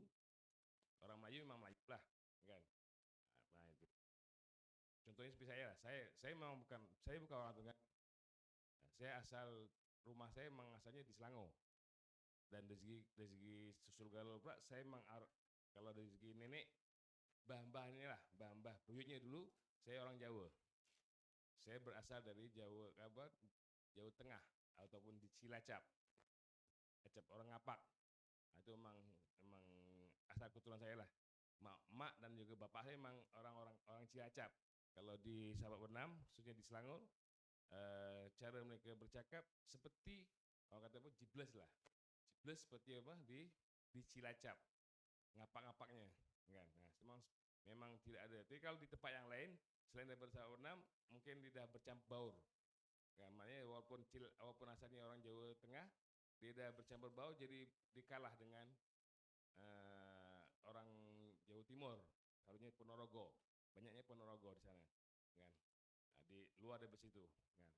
Itu maknanya kalau di Terengganu majoritinya itu Melayu lah, Melayu. Terengganu kawasannya kawasan yang sebelah timur, yang slide-nya. Dan kemudian dari situ juga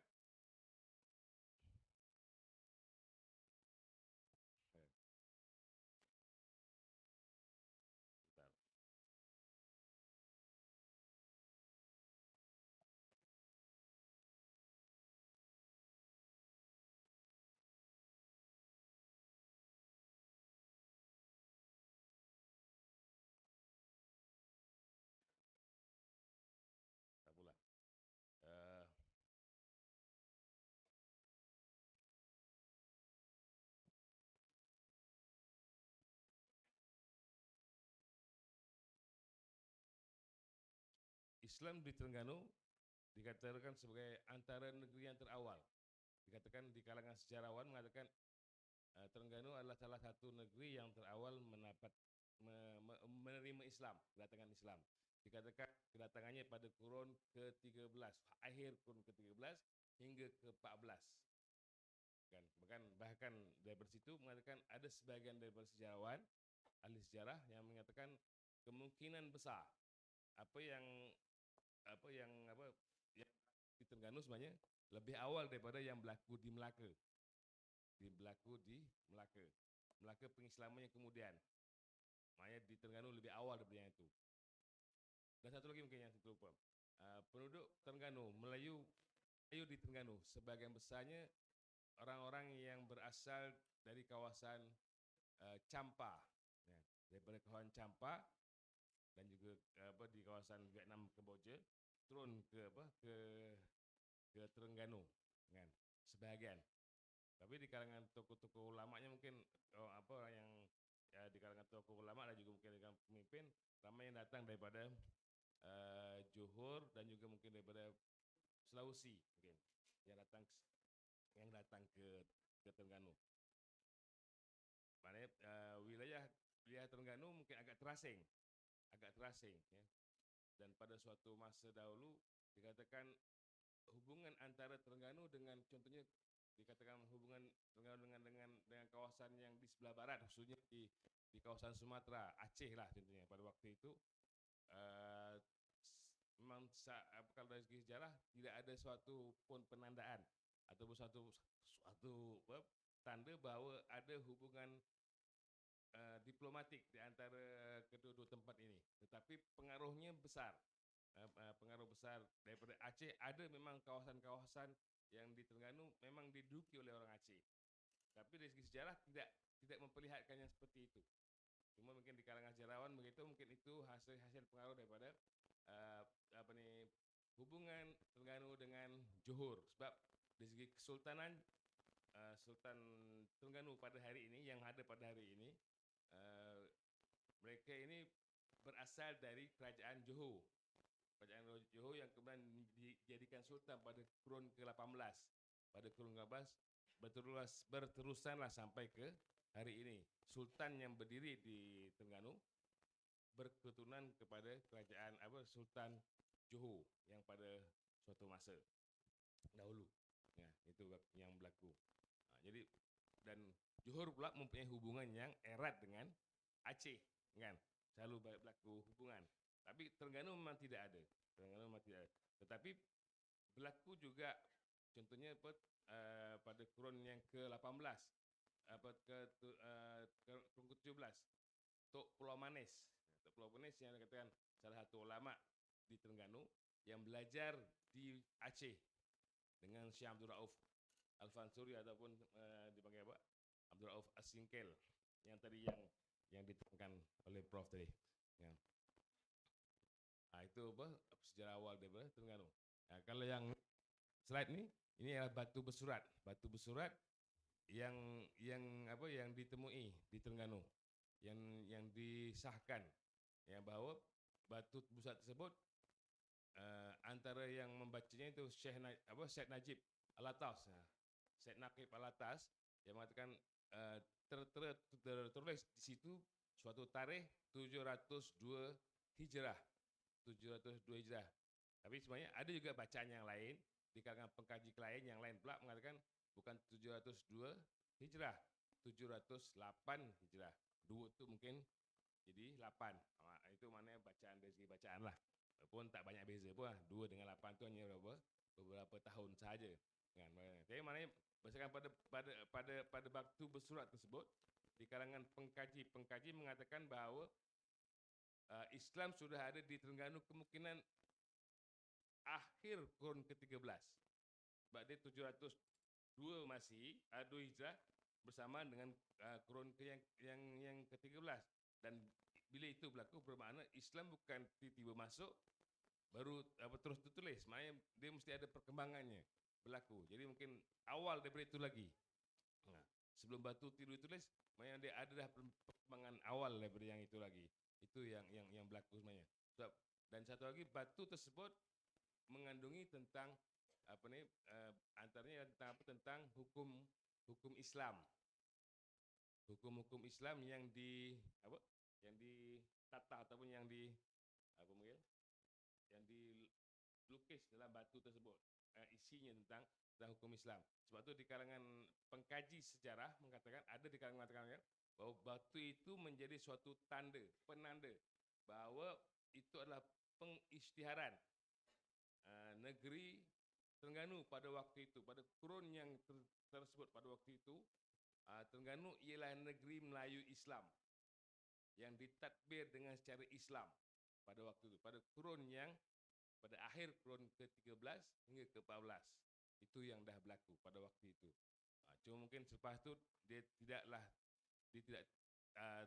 timbul terus, senyap dan timbul balik pada kurun yang ke-19, 18 dan 19 baru timbul semula lah. Sebab Terengganu agak terpisah. Bila terpisah maknanya orang tidak berapa kenal tentang keadaan di Terengganu. Keadaan Terengganu berbanding mungkin ramai di kalangan pengkaji lebih menumpu di kawasan pantai barat, ya, di negeri Melaka khususnya. Kalau di Palembang ni mungkin kalau di kawasan Semenanjung Utara Melayu lebih sangat rapat hubungannya dengan Kedah, dengan Kedah Palembang. Kedah kan. Syekh Abdul Somad Al-Flambani kan, maknanya ada sangat hubungan yang sangat rapat dengan Kedah. Bapa dia memang lalu menjadi mufti juga di Kedah dan juga datang sini juga. Maknanya dia pun begitu juga, dan Syekh Abdul Somad Al-Flambani juga dikatakan syahidnya pun sebab Kedah, kan? Dia melawan berjihad menentang Siam ataupun kalau orang di Malaysia kata Siam lah. Orang sana tu orang sekarang ni Thailand lah ya. Perang antara Kedah dan Siam. Kedah dan Siam di antaranya ya termasuklah Syekh Abdul Somad Al-Flambani atau Abdul Somad Palembang yang turut berjihad dan terkorban dalam jihad tersebut. Itu yang di antara maknanya orang di sini rapat dengan Kedah, orang di Palembang sangat rapat. Dan sebenarnya kalau Palembang ni memang seperti mana yang saya beritahu dengan teman-teman yang ni lah ya. Saya pun saya pertama kali sampai ke sini di Palembang, pertama kali. Palembang ialah sebenarnya tempat awalnya orang Melayu katanya ya kan, tempat awal Melayu. Semalam dibawa ke Si Guntang. Maknanya itu asal mula orang Melayu, bermula di situ kan. Itu saya tanya di mana ada jalan Demang Lebar Daun, tapi mana tempat namanya Wan Empuk dengan Wan Meli ni kan. Wan Empuk Wan Meli ni mana jalan ke apa ke, saya belum ketemu lagi lah kan. Itu antara tokoh-tokohnya. Okey. Tapi mungkin Terengganu agak terasing kan. Terengganu agak terasing. Dan satu lagi, Terengganu pada hari ini sebagai pengetahuan juga mungkin dengan syahadat Togo ni salah satu sebagai satu penggeraknya. Hari ini Terengganu di Malaysia berdasarkan pada Penjabatan Perangkaan Negara. Apa istilahnya kalau sini Jabatan Perangkaan Negara ni di Indonesia Jabatan Perangkaan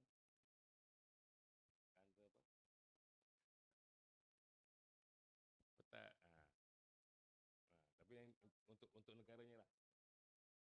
Ada kalangan Jabatan Perangkaan Negara mengatakan tahun 2024 negeri Terengganu diiktiraf sebagai negeri terbahagia.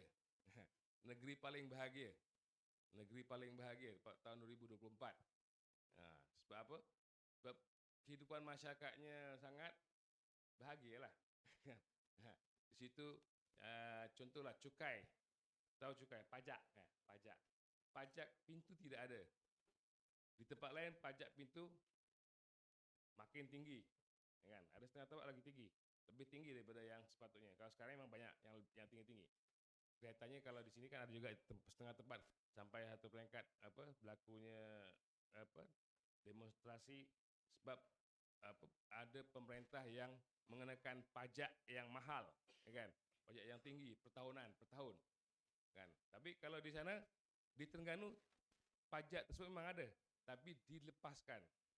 Maknanya kerajaan ataupun pemerintah menanggung daripada tahun 2018 sampailah sekarang. Itu yang berlaku. Kan? Sebab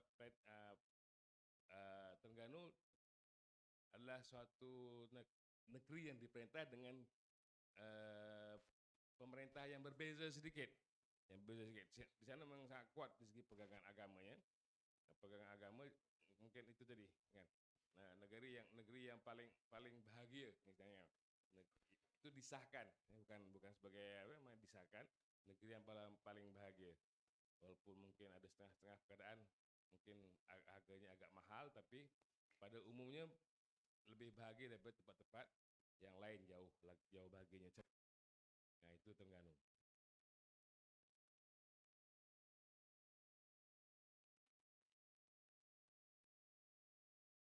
Okey.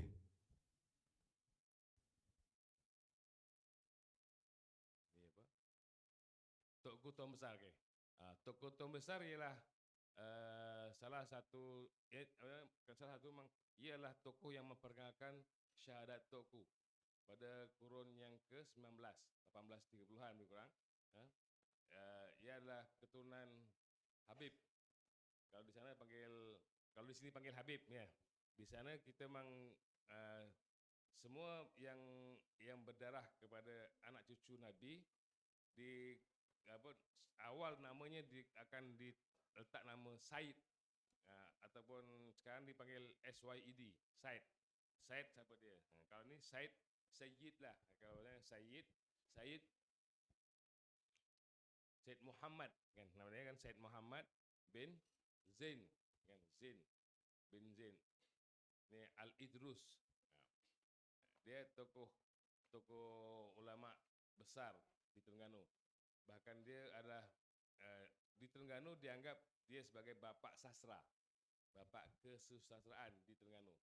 Sebab karya-karyanya banyak dibuat dalam bentuk nazam. Dan ada sebagian nazam-nazam itu memang kalau di dalam YouTube kita boleh melihat. Macam tadi pun YouTube bukan saya ambil. Memang saya ambil di dalam YouTube tu. Saya tak rakam pun. Tak rakam. Saya memang ambil di dalam YouTube, bila saya buka ada itu. Sayyid Muhammad bin Zain ini adalah nama dia, kalau di Terengganu direngkaskan dengan nama Tokku Tuan Besar atau Tok Engku. Tok Engku Tuan Besar. Itu merujuk kepada dia lah. Yang menjadi sebagai apa? Menjadi Syekhul Ulama kata saya dalam zaman Sultan Baginda Omar.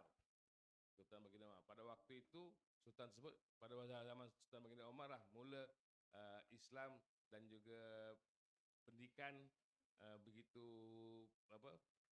dirancangkan ataupun diperkembangkan. Bahkan ekonomi juga pada waktu itu. Sebab di Terengganu kalau kita pergi ke Terengganu, dia agak berbeza tempatnya. Dia agak berbeza. Di situ juga tempat untuk membuat tembaga. Itu juga songket kan. Pada hari inilah songket, batik pun ada juga. Jadi memang kalau kerajinan tangan akhirnya, kerajinan tangan yang dibuat tentang daripada gangsa atau sebagainya, itulah tempat dia yang kemudian diedarkan ke tempat-tempat yang lain. Dan pada waktu Sultan Baginda Omar itulah ia diperkembangkan. Dan kemudian daripada pada waktu Tuan Besar ini ataupun Sayyid Muhammad bin Zain ini, dia memperkenalkan syahadat Tokku. Dan kemudian pada selepas itu disambung oleh anaknya sendiri, iaitu Tokku Paloh. Tokku ataupun Said Abdul Rahman bin Muhammad Zain bin anak kepada Tokku Tuan Besar. Nama dia orang panggil situ Tokku Paloh. Tokku Paloh yang dikenal sebagai juga adalah salah satu tokoh besar juga. Salah satu tokoh besar yang berlaku, contoh mungkin yang dalam filem yang baru ni, yang tahun lepas lagi, atau tahun sebelum tu lagi, yang Rio ataupun yang apa, yang sampai sini juga tentang Mat Kilau.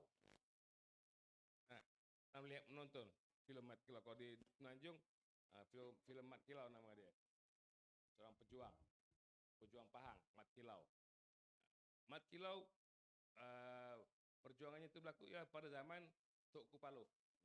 Sebab Terengganu ialah negeri yang terakhir yang dijajah oleh British.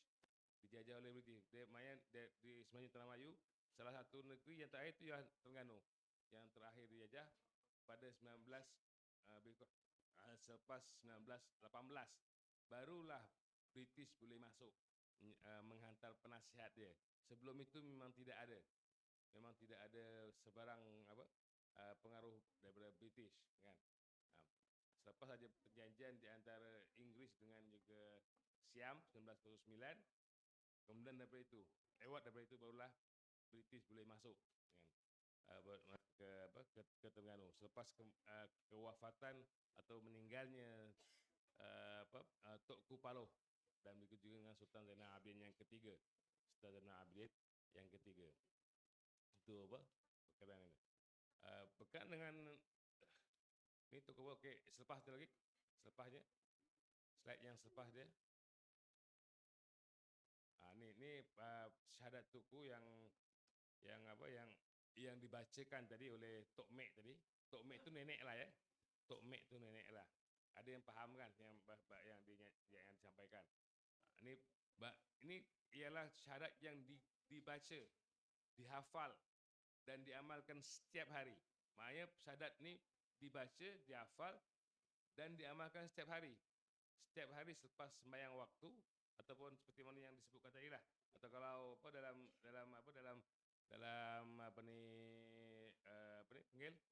buku yang menyatakan syahadat toko ni, dia mengatakan dia perlu dibaca selepas setiap pengajian.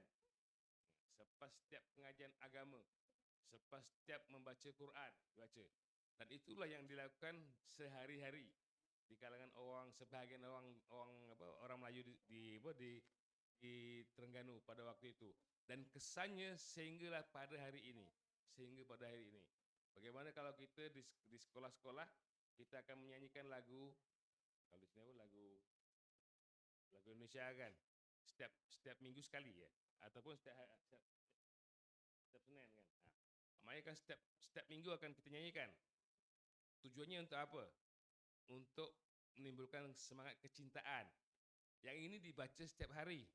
Syahadat Tokko ni dibaca dan ia bukan dalam bentuk syahadat tu yang dibaca dalam bentuk bahasa Arabnya. Diterjemahkan daripada bahasa Arab ke bahasa Melayu dengan bahasa waktu itulah, dan dibaca oleh semua orang, dan ia menyerap ke dalam orang yang membacanya sehingga memberi kesan yang sangat besar kepada pembacanya. Sampailah ke hari ini, dan diakui pada hari ini itu yang berlaku pada hari ini. Dikatakan Terengganu itu adalah salah satu negeri yang pada umumnya memang ditadbir secara sepenuhnya untuk kesejahteraan rakyatnya lah pada hari ini kan. Antara kesan bukan faktor itu saja, sebenarnya faktor-faktor yang lain, tapi maknanya bila ia dijadikan sebagai suatu bacaan dan kemudian pula bila membacanya, memahaminya pula, itu lagilah pula menjadikan suatu kefahaman yang sangat mendalam kepada orang-orang, kepada penduduk-penduduk yang ada di situ kan, daripada kurun ke-19 sampailah kepada hari ini.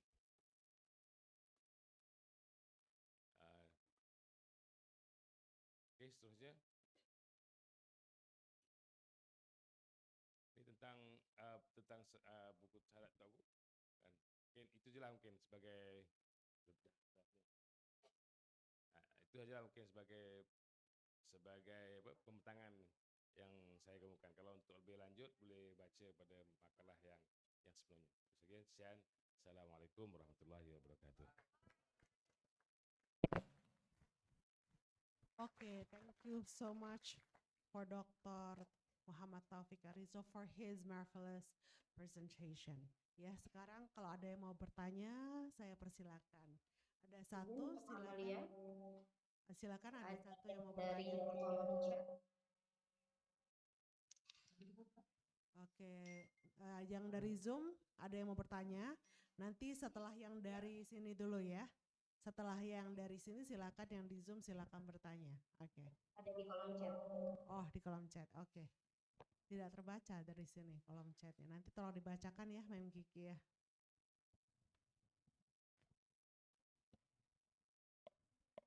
Oh, cek. Oke, assalamualaikum warahmatullahi wabarakatuh. Sebelumnya saya mengucapkan terima kasih banyak atas kesempatan yang telah diberikan kepada saya. Perkenalkan, saya Tio Sultan Ibrano dari kelas PBIB. Di sini ada angkatan 2025.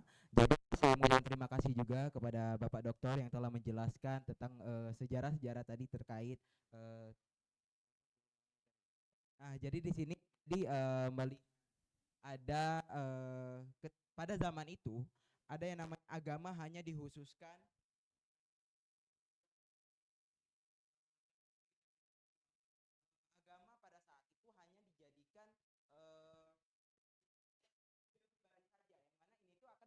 nilai-nilai moral seperti nilai-nilai kebudayaan bermasyarakat, nilai sosial juga kayak gitu. Nah, apakah pertanyaan Tio, kenapa ini bisa terjadi dan apakah kemungkinan ini bisa terjadi lagi pada zaman sekarang, karena seperti yang kita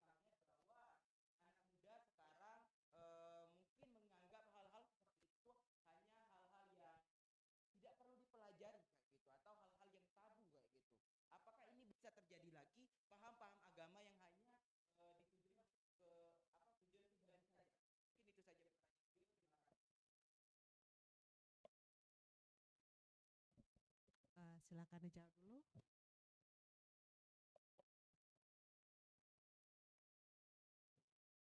Tujuan pribadi apa dari segi bacaan tadi untuk tujuan pribadi gitu. Soalnya gitu. Tapi yang ini mungkin kalau yang nih yang apa yang dibacakan oleh Tok Mek tadi itu kan syahadat toku. Dia bukan bacaan pribadi, tidak. Dia memang dibaca secara umum. Itu sebagai contoh. Makanya setiap individu dia akan membaca apabila pada waktu tertentu. Contohnya kan, makanya selepas waktu dia akan baca. Tapi kalau dalam video yang lain diperlihatkan, ia menjadi suatu soalnya apa? Seperti wiridan, sebagai wiridan yang dibaca secara berjamaah dalam masjid. Ada dia, memang dia bukan secara pribadi, memang baca secara umum. Bahkan dia menjadi salah satu aktiviti yang dilakukan secara bersama-sama, dan mereka memahami apa yang terkandung dalamnya. Jadi pada hari ini kelihatannya benda ini di kalangan orang anak muda sekarang ni, mereka mula melebar, maksudnya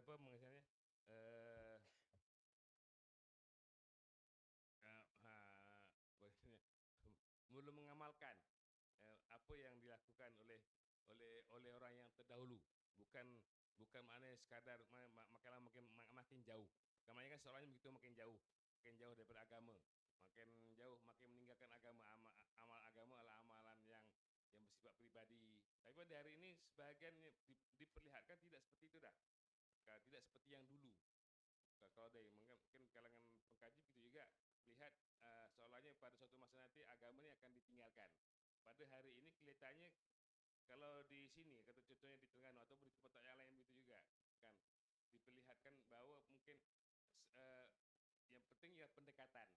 Kalau di sini maknanya Tok Kupalo ataupun Tok Ketua Besar mengajar kepada kita untuk mencari jalan yang boleh mendekatkan masyarakat kepada agamanya, kepada Allah Subhanahu Wa Taala dengan cara yang bagaimana? Zaman Tok Kupalo dulu dengan cara yang itu, diterjemahkan dengan bahasa-bahasa yang seperti itu, bahasa Melayu yang penting memberi paham. Bila memberi paham, orang yang membacanya akan menghayati. Contoh kita hari inilah, kita banyaklah selepas sembahyang, contohnya wirid, kan? Baca kulhu Allah lah, kan? Mungkin apa. Tapi bila kita paham isinya, kan? Bila tidak memahami isinya, mungkin dia kurang memberi suatu kesan. Tapi bila kita faham yang kita baca ni, apa maksudnya?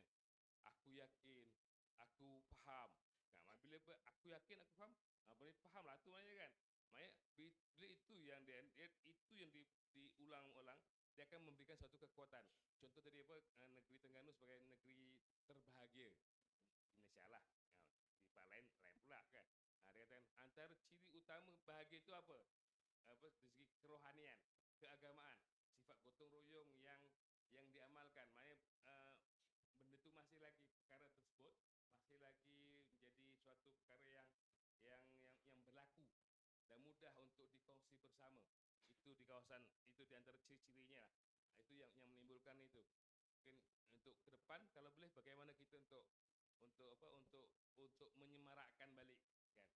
Mungkin kalau sekiranya ada kekurangan, bagaimana kita untuk mencari jalan untuk menyemarakkan balik supaya amalan-amalan yang dilakukan oleh orang terdahulu kita boleh menarik semula untuk mendekatkan diri kepada Allah Subhanahu Wa Taala dengan cara yang sebenarnya. Bukan bila kita rasa risau, kita hanya pergi untuk berhealing, ya. Pergi ke tepi laut, ke atas bukit atau macam-macam. Maknanya dalam Islam ni dari segi amalan itu pun sudah memadai. Itu sepatutnya. Itu je lah.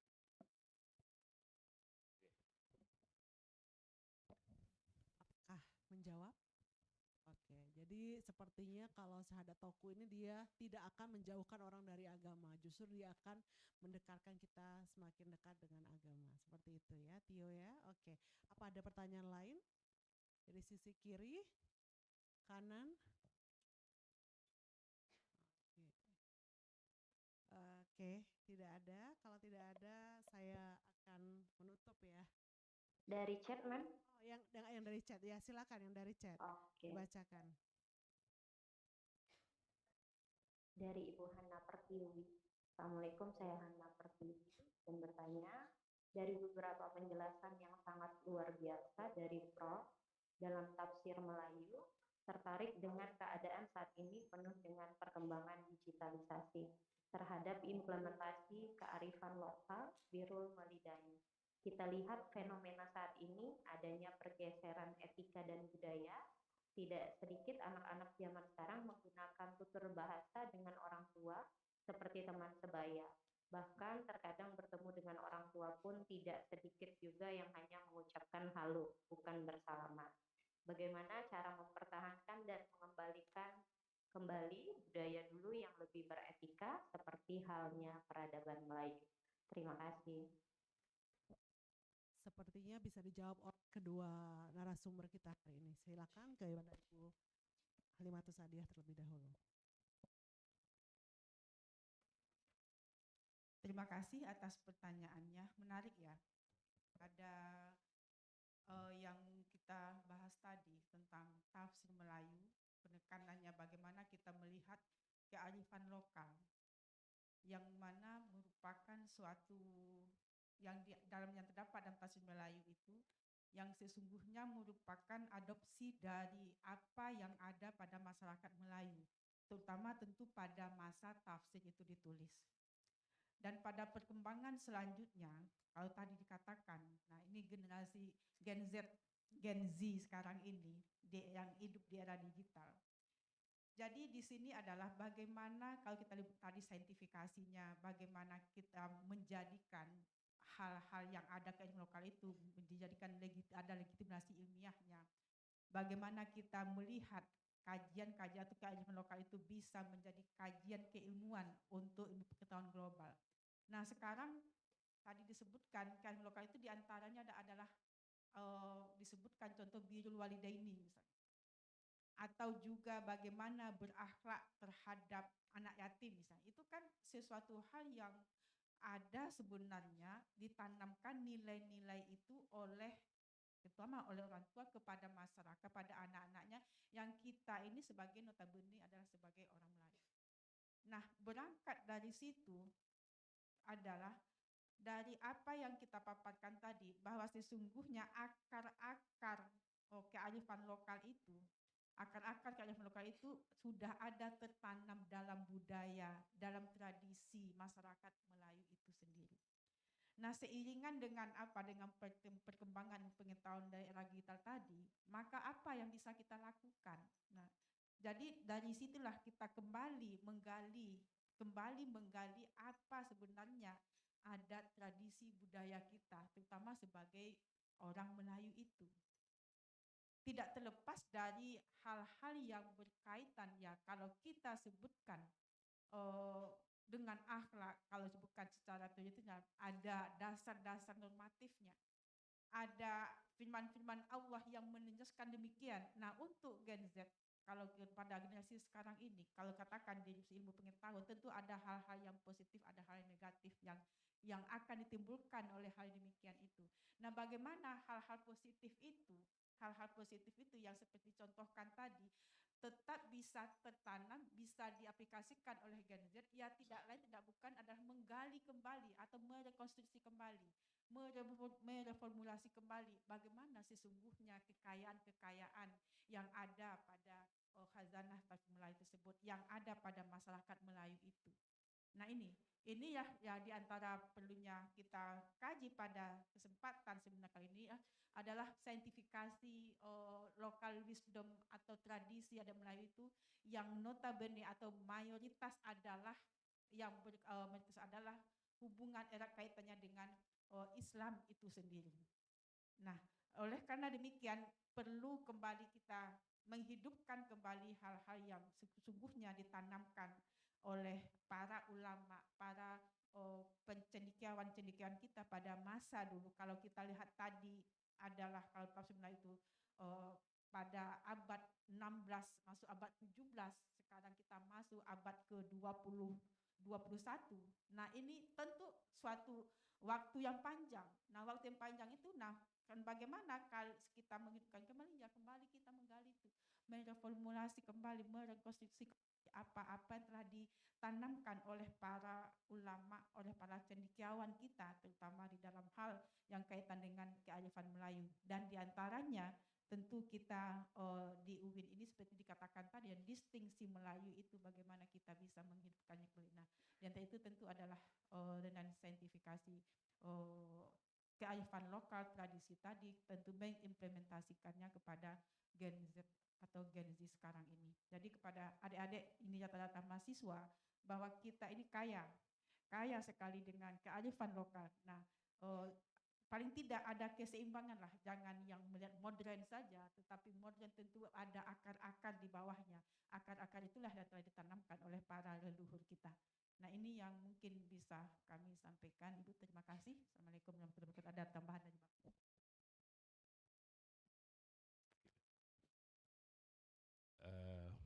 Pertanyaan tadi yang berkenaan mungkin apa tentang ucapan lah ya, lebih kepada ucapan. Sekarang kan mungkin banyak orang ketemu kita hello, tapi tidak mengucap dengan salam kan, assalamualaikum.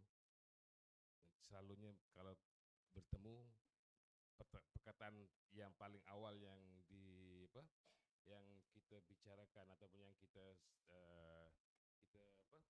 mulakan dengan selamat pagi, tapi tidak dengan assalamualaikum. Jadi untuk ke depan kita lah, kan, contohnya kalau di sini kan UIN, Universitas Islam Negeri, kan. Saya secara pribadi, kita tahu dalam Islam kita memang dalam hadis kan ada beritahu, tebarkanlah salam, kan? Tebarkanlah salam. Dalam Islam, salam itu ya dengan kalimah assalamualaikum, kan? Bukan dengan kalimah selamat pagi, bukan dengan kalimah hello, apa kabar, tidak, kan? Makanya sekarang ini kita mulakanlah dengan diri kita masing-masing, dengan diri kita sendiri masing-masing. Kita tahu apabila kita mengucapkan salam, pastinya di situ ada suatu ganjaran yang memang dah pun dijanjikan oleh Allah Subhanahu wa taala. Jadi kita mulakan dengan diri kita masing-masing, dan bila itu berlaku, insya-Allah dia akan beredar, dia akan menyebar, dia akan merubah semua orang, kan? Pertemuan yang pertama kita dengan sesiapa pun, kita hendaklah dengan ucapan assalamualaikum. Itu sajalah, kan? Bagaimana kita nak mulakannya? Tadilah mesti dengan diri kita baliklah, dengan diri kita. Kalau di kalangan pensyarah mungkin mana bolehlah juga untuk mengajak, dan pada waktu sama juga setiap kita, individu kita, kan? Setiap individu memainkan peranan untuk diri masing-masing, untuk memainkan peranan pada diri kita masing-masing, supaya kita menebarkan tersebut, atau kita mengembangkan lagi, bukan dengan sekadar ucapan yang lain. Kalau mungkin yang penting contohnya, mungkin kalau mulakan majlis dengan salam dahulu, assalamualaikum, kemudian barulah bismillahirrahmanirrahim. Kan banyak juga kalau ucapan dimulakan dengan pembukaan dengan alhamdulillah, lepas tu baca assalamualaikum. Dari segi hukum dah lain, dah berbeza dengan kalau kita bagi ucapan bagikan salam, kemudian baru dengan pembukaan alhamdulillah sebagai iftitahnya, yang lain-lain. Di segi hukumnya berbeza, bukan? Kalau kita mendengar, contohnya saya sebagai pendengar, orang yang mendahulukan dengan alhamdulillah, kemudian daripada alhamdulillah membaca dengan assalamualaikum. Tak sama dengan orang bila kita mendengar, dia baca assalamualaikum dahulu, baru baca alhamdulillah. Yang saya belajar gitulah, kan? Betul atau tak betul, wallahu alam lah, kan? Tapi yang saya yakin itu, bila kita membaca alhamdulillah dahulu, bila kita beri salam kemudian, kita tak wajib menjawab. Tapi bila kita membaca assalamualaikum dulu, kemudian baru alhamdulillah, kita wajib jawab. Itu yang bila wajib maknanya apa? Kan suatu perkara yang perlu untuk perkara tersebut perlu untuk kita laksanakan. Kalau itu yang dilakukan, itu sajalah mungkin. Terima kasih. Give a round of applause for our invited speakers.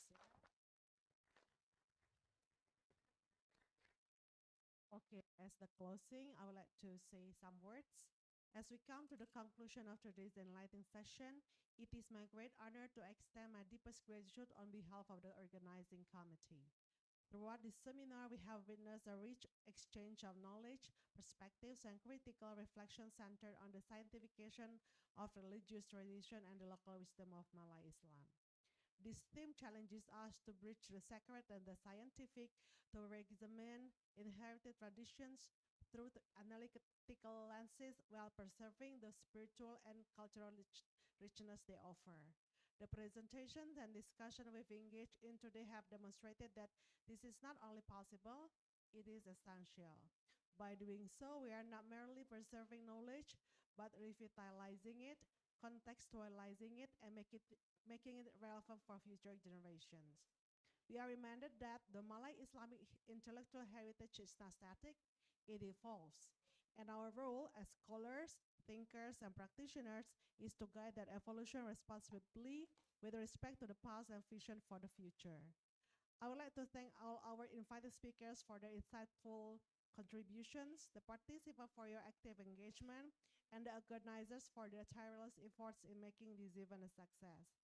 May the ideas and connection presented here today inspire future research, collaboration, and dialogue across disciplines and borders. I would like to say a pantun to close this event. Please say cakep ya after each line ya. Bulan terakhir adalah bulan Desember. Bulan sebelumnya adalah bulan November. The 11 Ismik is over. See you at 12 Ismiks next year. Okay. Wallahul muwaffiq ila aqwamit thoriq. Wassalamualaikum warahmatullahi wabarakatuh. Wassalamualaikum warahmatullahi wabarakatuh. Baik, kami ucapkan terima kasih kepada moderator dan juga presenters, speakers ya. Dan tadi kalau moderatornya ada pantun, saya juga ada pantun deh. Jangan lupa handsome-nya ya. The room is bigger. Ulang, handsome. Ini bahasa Inggris ya. The room is bigger. The furniture is full. Thank you to all speakers. Your presentation is so insightful. Terima kasih banyak. Sebelum meninggalkan stage, kami mohon waktunya sesaat untuk pemberian sertifikat kepada semua narasumber. Kami mohon kesediaan Pak Ketua untuk memberikan sertifikat, dan Pak Kevin juga kami persilakan untuk naik ke atas panggung, Pak Kevin. Oh, atau di bawah aja ya. Oke. Boleh di bawah saja. Di sini aja Pak Kevin boleh. Baik, untuk yang pertama kami mohon kesediaan Pak Ketua untuk memberikan kepada Pak Kevin ya, yang kemarin presentasinya ya, silakan. Baik, silakan mendampingi Ibu Sekretaris, Ibu Susi, panitia yang ada di depan boleh mendampingi. Iya, silakan. Oke, yang pertama boleh fotografer.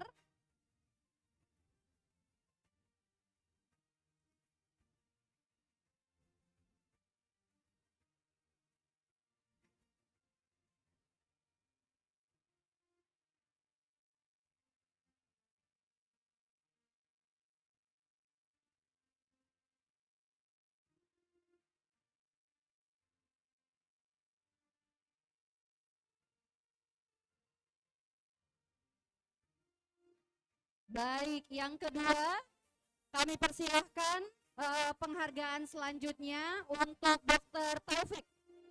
Ya, Dr. Muhammad Taufik, kami persilakan Pak Ketua untuk juga memberikan. Ya, boleh bergeser. Baik, iya. Dan yang terakhir untuk Profesor Halimatus Sa'diyah, kami persilahkan.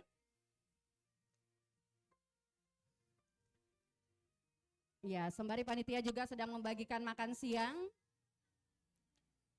Sesaat lagi kita akan penutupan, Bapak Ibu dan para tamu undangan. Baik, terima kasih banyak. Ya, jika sudah kami persilakan untuk kembali ke tempat. Kita akan lanjutkan dengan acara penutupan.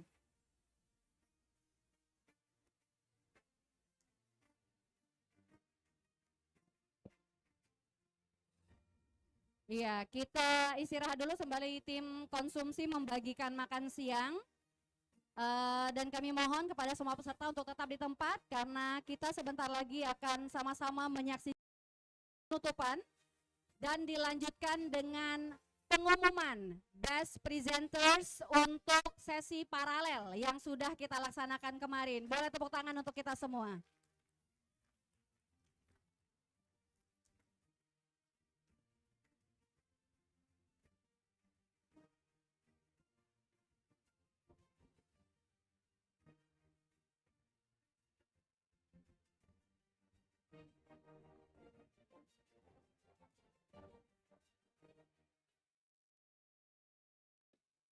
Iya, baik, kami persilahkan kepada semua tim konsumsi untuk menjalankan tugasnya.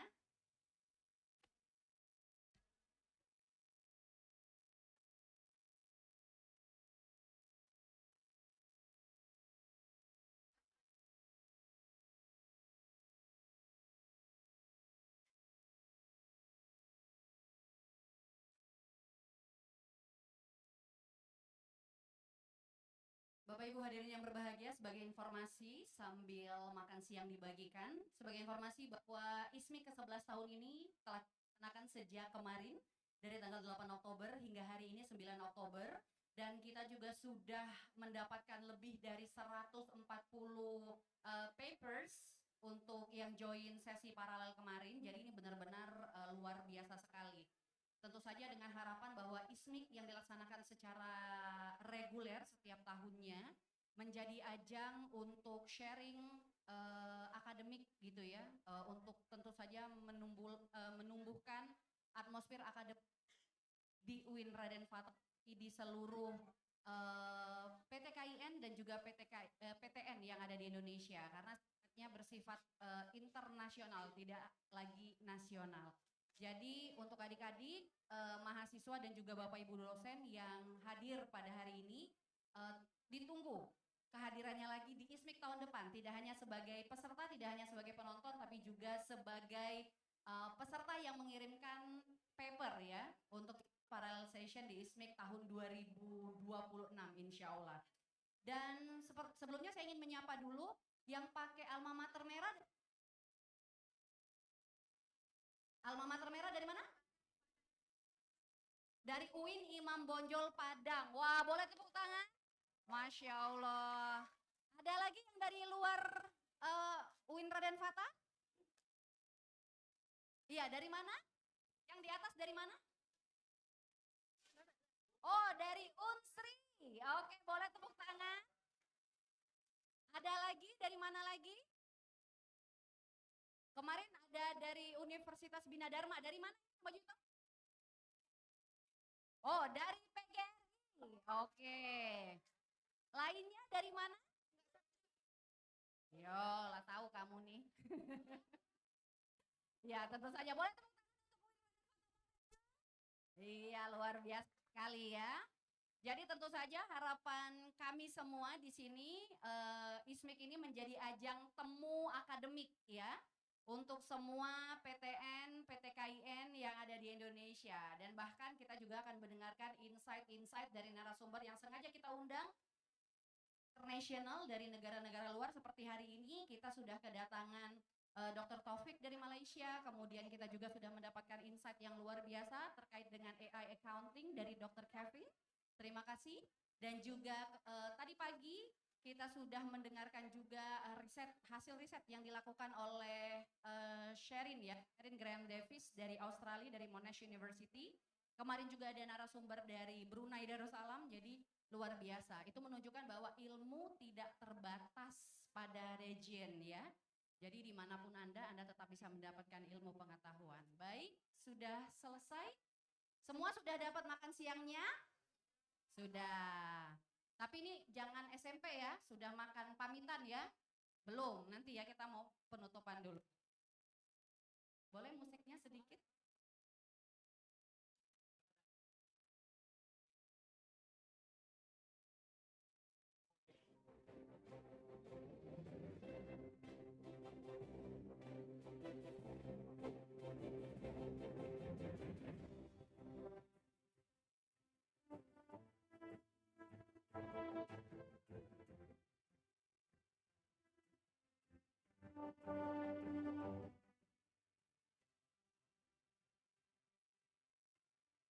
Assalamualaikum warahmatullahi wabarakatuh.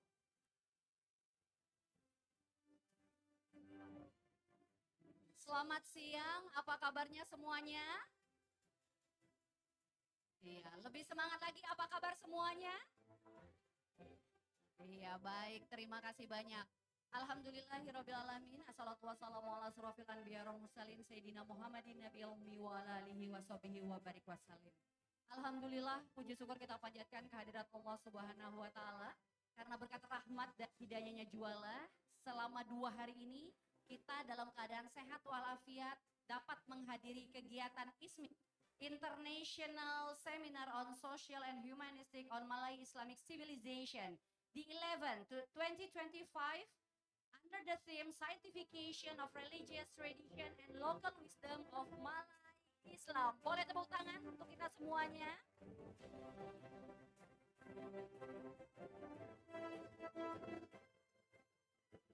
Iya. Dan Bapak Ibu hadirin dan juga tamu undangan yang sudah hadir pada hari ini, kita akan mengadakan penutupan untuk kegiatan ISMIK ke-11 tahun 2025 yang kita adakan pada hari ini tanggal 9 Oktober tahun 2025. Tidak usah berpanjang kalam, kita buka acara penutupan ini dengan sama-sama mengucapkan lafaz basmalah. Baik. Hadirin yang berbahagia, para peserta baik panel maupun paralel dari ISMIK ke-11 tahun 2025. Langsung saja kita mendengarkan kata sambutan sekaligus menutup rangkaian kegiatan ISMIK 11 2025 yang akan langsung disampaikan oleh Ketua Panitia Pelaksana Dr. Ali Imron MAG. Kami persilahkan.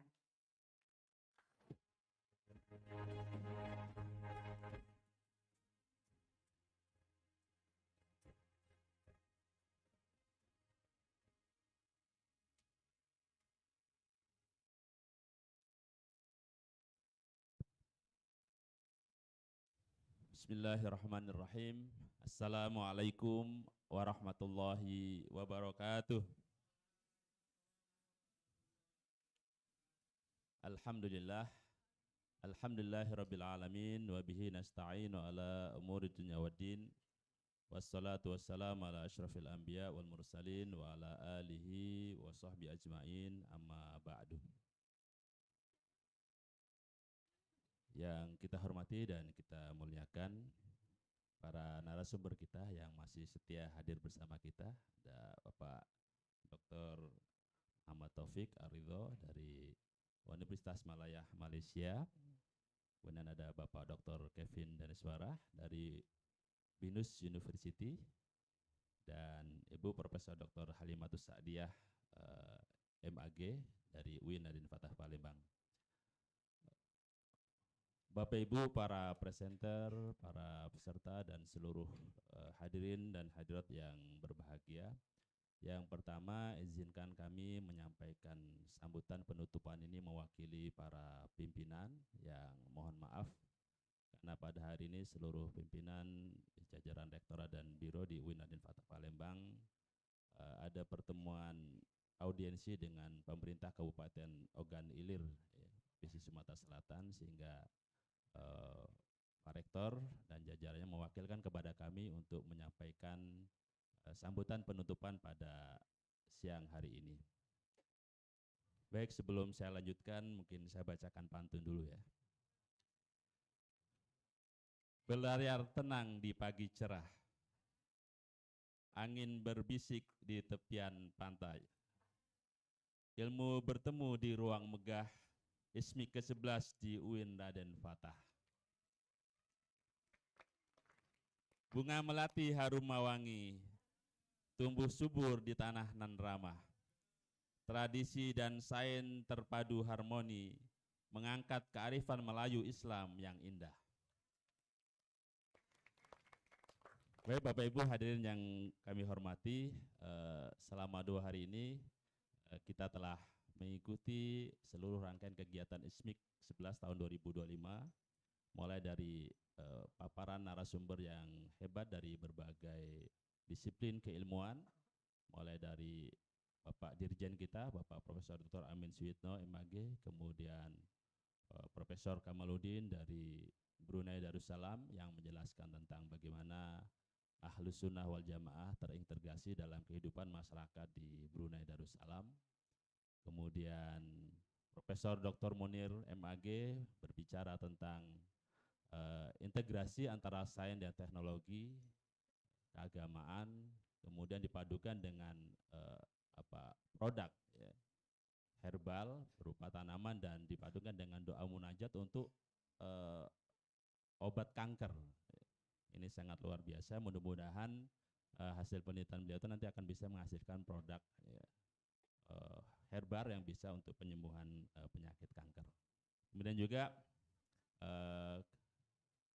pada hari ini kemarin juga kita dengarkan presentasi dari Bapak Dr. Kevin dan Suara yang luar biasa menjelaskan tentang bagaimana tantangan adanya AI terhadap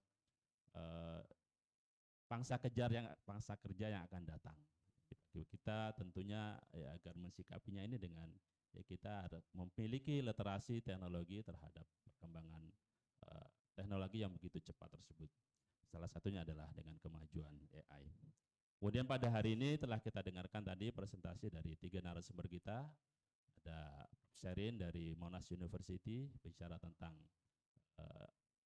bagaimana agama dan ketahanan iklim yang terjadi di masyarakat Kupang. Kemudian Prof. Halimah bicara tentang kearifan lokal, tafsir Melayu, bagaimana nilai-nilainya bisa diimplementasikan dalam kehidupan masyarakat Melayu di Indonesia. Dan terakhir dari Pak Taufik Arido bicara tentang syahadat ya, tokku ya, bagaimana ini bisa disosialisasikan di masyarakat Terengganu, Malaysia, sehingga menjadikan masyarakat Terengganu sebagai masyarakat yang dianggap dinilai paling bahagia di Malaysia. Kemudian selain paparan dari narasumber juga sebagaimana dijelaskan oleh MC tadi bahwa pada kegiatan ISMIK tahun 2019 ini, ISMIK 11 yang ke-11 tahun 2025 ini kita telah menerima tepatnya 144 paper ya yang disubmit oleh para peneliti, para dosen, para praktisi ya, dan juga mahasiswa dari berbagai negara. Saya ambil tahu ada dari Malaysia, ada dari Jepang, dan juga tentu dari Indonesia. Juga dari kalangan dosen, mahasiswa, dari para peneliti, dari BRIN ada juga yang menyampaikan makalahnya, dan juga tentu yang disampaikan secara online maupun offline ya. Tadi disampaikan ada beberapa dari Universitas Imam Bonjol ya, Universitas Islam Negeri Imam Bonjol Padang yang jauh-jauh datang untuk hadir secara offline pada kegiatan ISMIK 11 tahun 2025 ini. Kita kasih aplaus kepada teman-teman kita yang telah menempuh perjalanan cukup jauh ya, kurang lebih mungkin bisa sehari semalam ya, 20 jam ya. Mungkin 20 jam perjalanan cukup jauh. Mudah-mudahan perjalanan ini akan menjadi perjalanan yang indah ya, bisa dikenang, akan bisa menghasilkan pengalaman yang berharga bagi para mahasiswa dan ibu dosen pembimbingnya gitu ya. Tentunya kita berharap bahwa kegiatan ISMIK yang digelar secara rutin setiap tahun ini bukan hanya sebagai ajang untuk pertemuan ilmiah, tapi juga bisa membangun koneksi secara global ya, antara kita sebagai dosen, para dosen, mahasiswa, dan juga para peneliti untuk bisa membangun kolaborasi dengan para narasumber kita yang berasal dari berbagai daerah. Dan juga kami berharap agar kegiatan ISMIK ya, sebagai agenda tahunan kita akan bisa menjadi sebuah seminar internasional yang diakui secara internasional pula dan menjadi unggulan ya bagi kita UIN Raden Fatah Palembang yang merupakan universitas yang mengambil distinksi Islam Melayu sebagai distinksi bagi kami. Mudah-mudahan ini akan menjadi salah satu sarana kita untuk bisa dikenal lebih luas di dunia internasional. Eh, di akhir sambutan ini tentu kami ingin menyampaikan terima kasih yang sebesar-besarnya kepada para narasumber kita yang telah berkesempatan untuk menyampaikan gagasan-gagasannya baik yang secara online maupun yang secara offline pada hari ini, kepada para presenter yang nanti insya Allah akan diumumkan ada 11 best presenter ya dari setiap roomnya. Ya kami pilih hanya yang mewakili ya, pada hakikatnya semua presenter adalah semuanya the best gitu ya, karena dari sekian ribu mahasiswa, dari sekian ribu dosen dari seluruh Indonesia, Bapak Ibu bisa mempresentasikan makalahnya pada kegiatan ISMIK yang ke-11 tahun 2025 di UIN Raden Fatah Palembang ini. Mudah-mudahan pertemuan kita tidak hanya sampai di sini, sampai berjumpa pada kegiatan ISMIK yang akan datang. Dan mari juga terima kasih juga kami ucapkan kepada seluruh panitia tentunya ya, panitia tidak kami lupakan, seluruh segenap panitia yang telah bekerja keras, berkomitmen untuk mensukseskan seluruh kegiatan ISMIK pada tahun ini. Baik, dengan sama-sama melapaskan hamdalah, alhamdulillahirabbil alamin, ISMIK ke-11 tahun 2025 UIN Raden Fatah Palembang secara resmi saya nyatakan ditutup.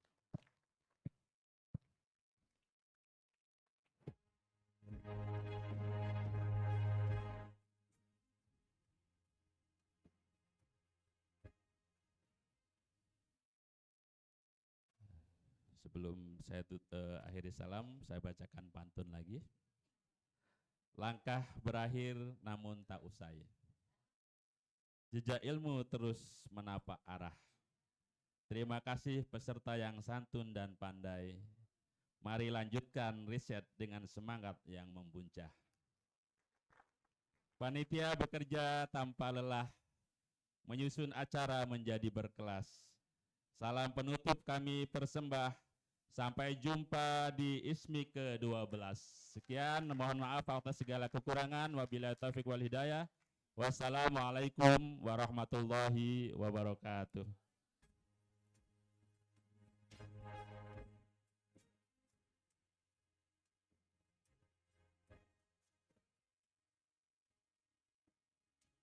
Ya, kami ucapkan terima kasih kepada Ketua Panitia yang sudah memberikan kata sambutan dan sudah menutup rangkaian acara kita secara resmi. Namun sebelum itu, marilah kita sama-sama berdoa agar apa-apa yang sudah kita lakukan mendapatkan berkah kelancaran dari Allah Subhanahu wa Ta'ala. Untuk memimpin doa, kami mohon kesediaan dari yang terhormat Dr. Andes Jumhur MA. Kami persilahkan.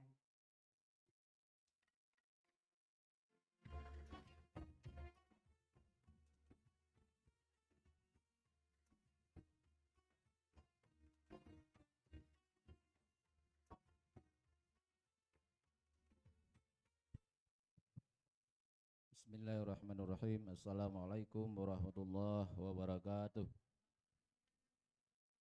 Hadirin para peserta ISMIK, sejenak mari kita berdoa kehadirat Allah Subhanahu wa Ta'ala. A'udzubillahi minasyaitonirrajim. Bismillahirrahmanirrahim. Alhamdulillahi rabbil alamin, hamdan syakirin, hamdan na'imin, hamdan yafi ni'amahu wa yukafi mazidah. Ya Rabbana lakal hamdu kama yanbaghi li jalalika karim wa azimi sultanik. Allahumma salli ala Sayyidina Muhammad tibbil qulubi wa dawaiha wa afiyatal abdani wa shifaiha wa nuril absari wa diyaiha wa ala alihi wa sahbihi ajma'in. Allahumma ja'al jama'ana haza jam'an marhuma wa tafarruqana min ba'dihi tafarruqan maksuma. Ya Allah, 2 hari kami telah melaksanakan ISMIK. Berkahilah kegiatan kami ini. Jadikanlah kegiatan ini kegiatan yang bernilai ibadah, kegiatan yang akan menambah ilmu pengetahuan dan wawasan kami. Ya Allah, pada akhirnya jadikanlah universitas kami pusat kajian Islam dan peradaban Melayu. Allahumma inna nas'aluka fahman nabiyyin wa hifzal mursalin وإلهام الملائكة المقربين اللهم أغننا بالعلم وزينا بالحلم وأكرمنا بالتقوى برحمتك يا أرحم الراحمين ربنا آتنا في الدنيا حسنة وفي الآخرة حسنة وقنا عذاب النار وصلى الله على سيدنا محمد وعلى آله وصحبه وبارك وسلم والحمد لله رب العالمين والسلام عليكم ورحمة الله وبركاته.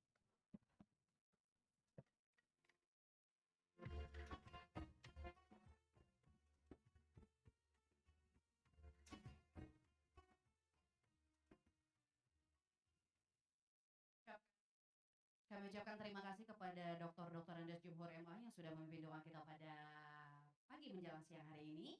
Dan langsung saja kita ke sesi yang sudah ditunggu-tunggu, yaitu pengumuman Best Presenters untuk ISMIC 11 to 2025, Scientification of Religious Tradition and Local Wisdom of Malay Islam. Kami akan langsung memulai dari ruangan yang pertama.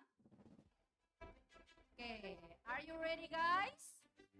Ya, oke, langsung saja, tak perlu berlama-lama. Dari room 1 dengan judul paper Islamic Boarding School of Islamic Higher Education, Reconstruction of Islamic Education based on Islamic Boarding School Culture at Ma'had Al-Jami' Raden Fatah State Islamic University Palembang. Please welcome the best presenters, Yuniar. Ada?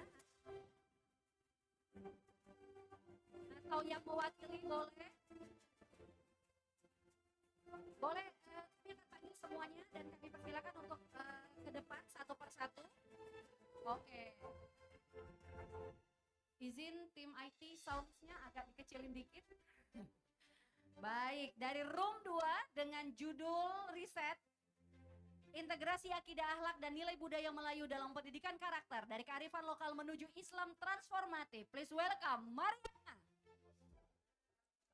Yama, kami persilahkan untuk best presenters dari room 2. Dari room 3, judul The Strategies Employed by the Eiffel Student in Translating the Quatrains of Suap-Suapan and Cacap-Cacapan in Palembangese Traditional Wedding Rituals, Ibu Dewi Warna.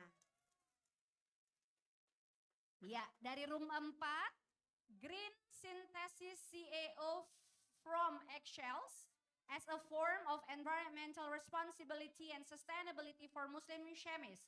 Room 4, the best presenters, Irfan Muzaki.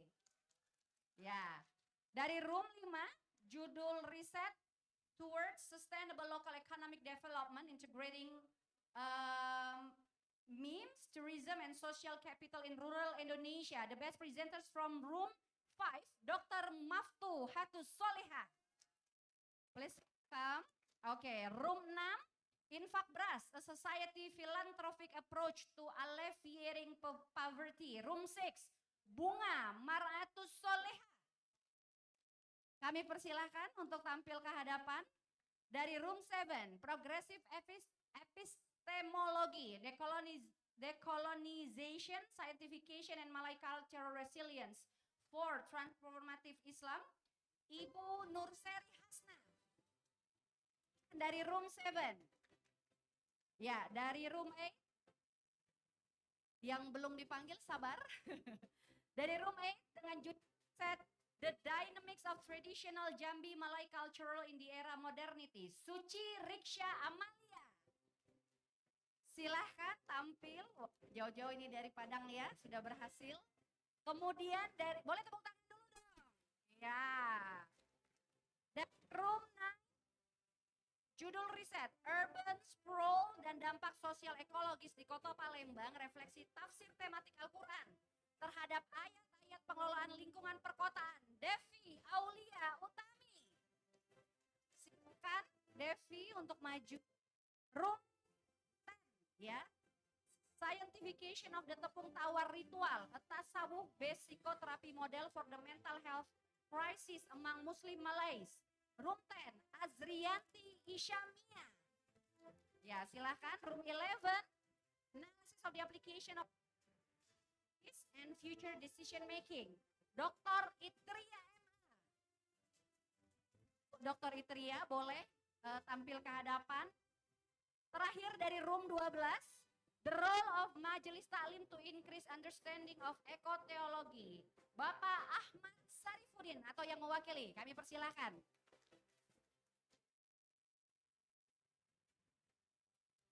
Ya, dan yang online ada understanding spatial patterns, Fadil Surur. Nah, adakah? Tidak ada ya, atau yang mewakili, boleh?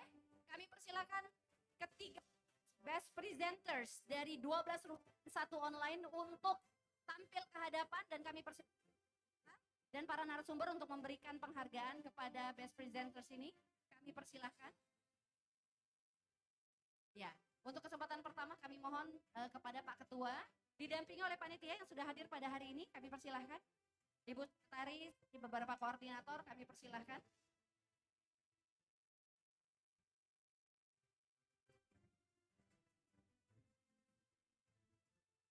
Ya, kami mohon kesediaan Pak Ketua untuk memberikan yang pertama.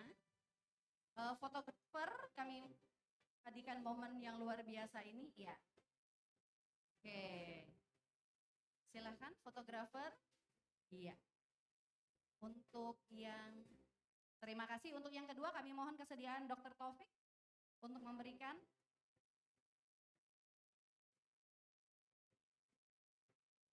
Silakan Dr. Taufik. Oke.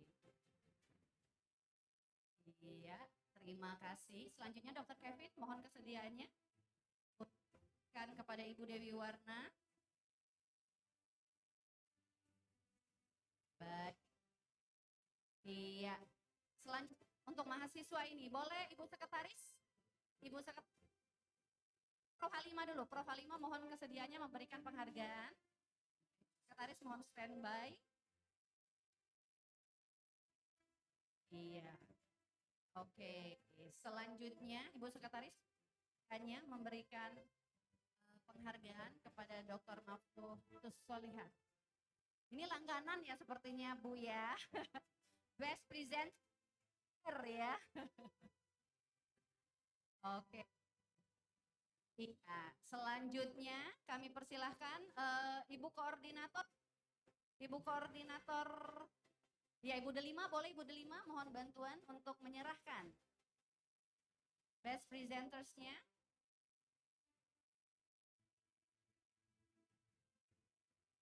Oke, untuk bersiap Ibu Emma setelah ini dan Ibu Herlina ya, kami mohon kesediaan.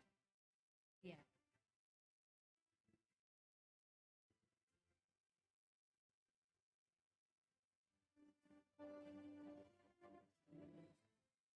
Oke, selanjutnya Ibu Emma, mohon kesediaannya Ibu Emma.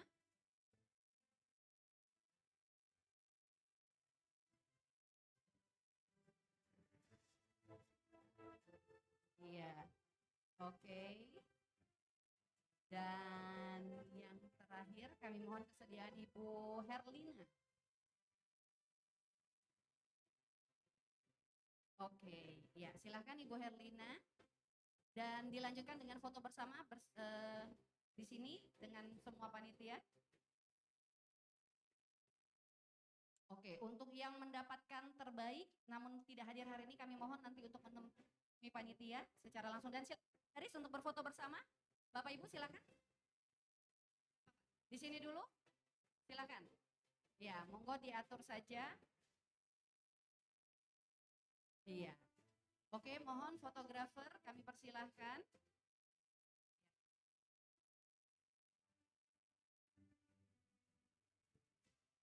Oke. 3, 2, 1. Oke, sekali lagi. 3, 2, 1. Dan berfoto bersama semua peserta. Kami persilakan untuk mengambil posisi di sebelah sini.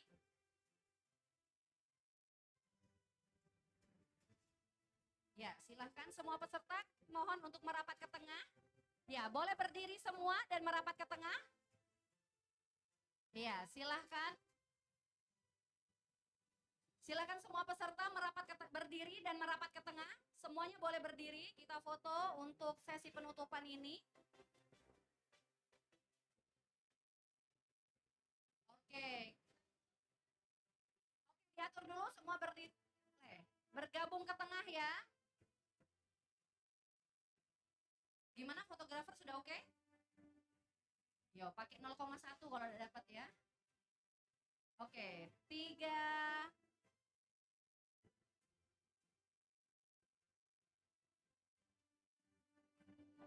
Oke, Uin. Ya.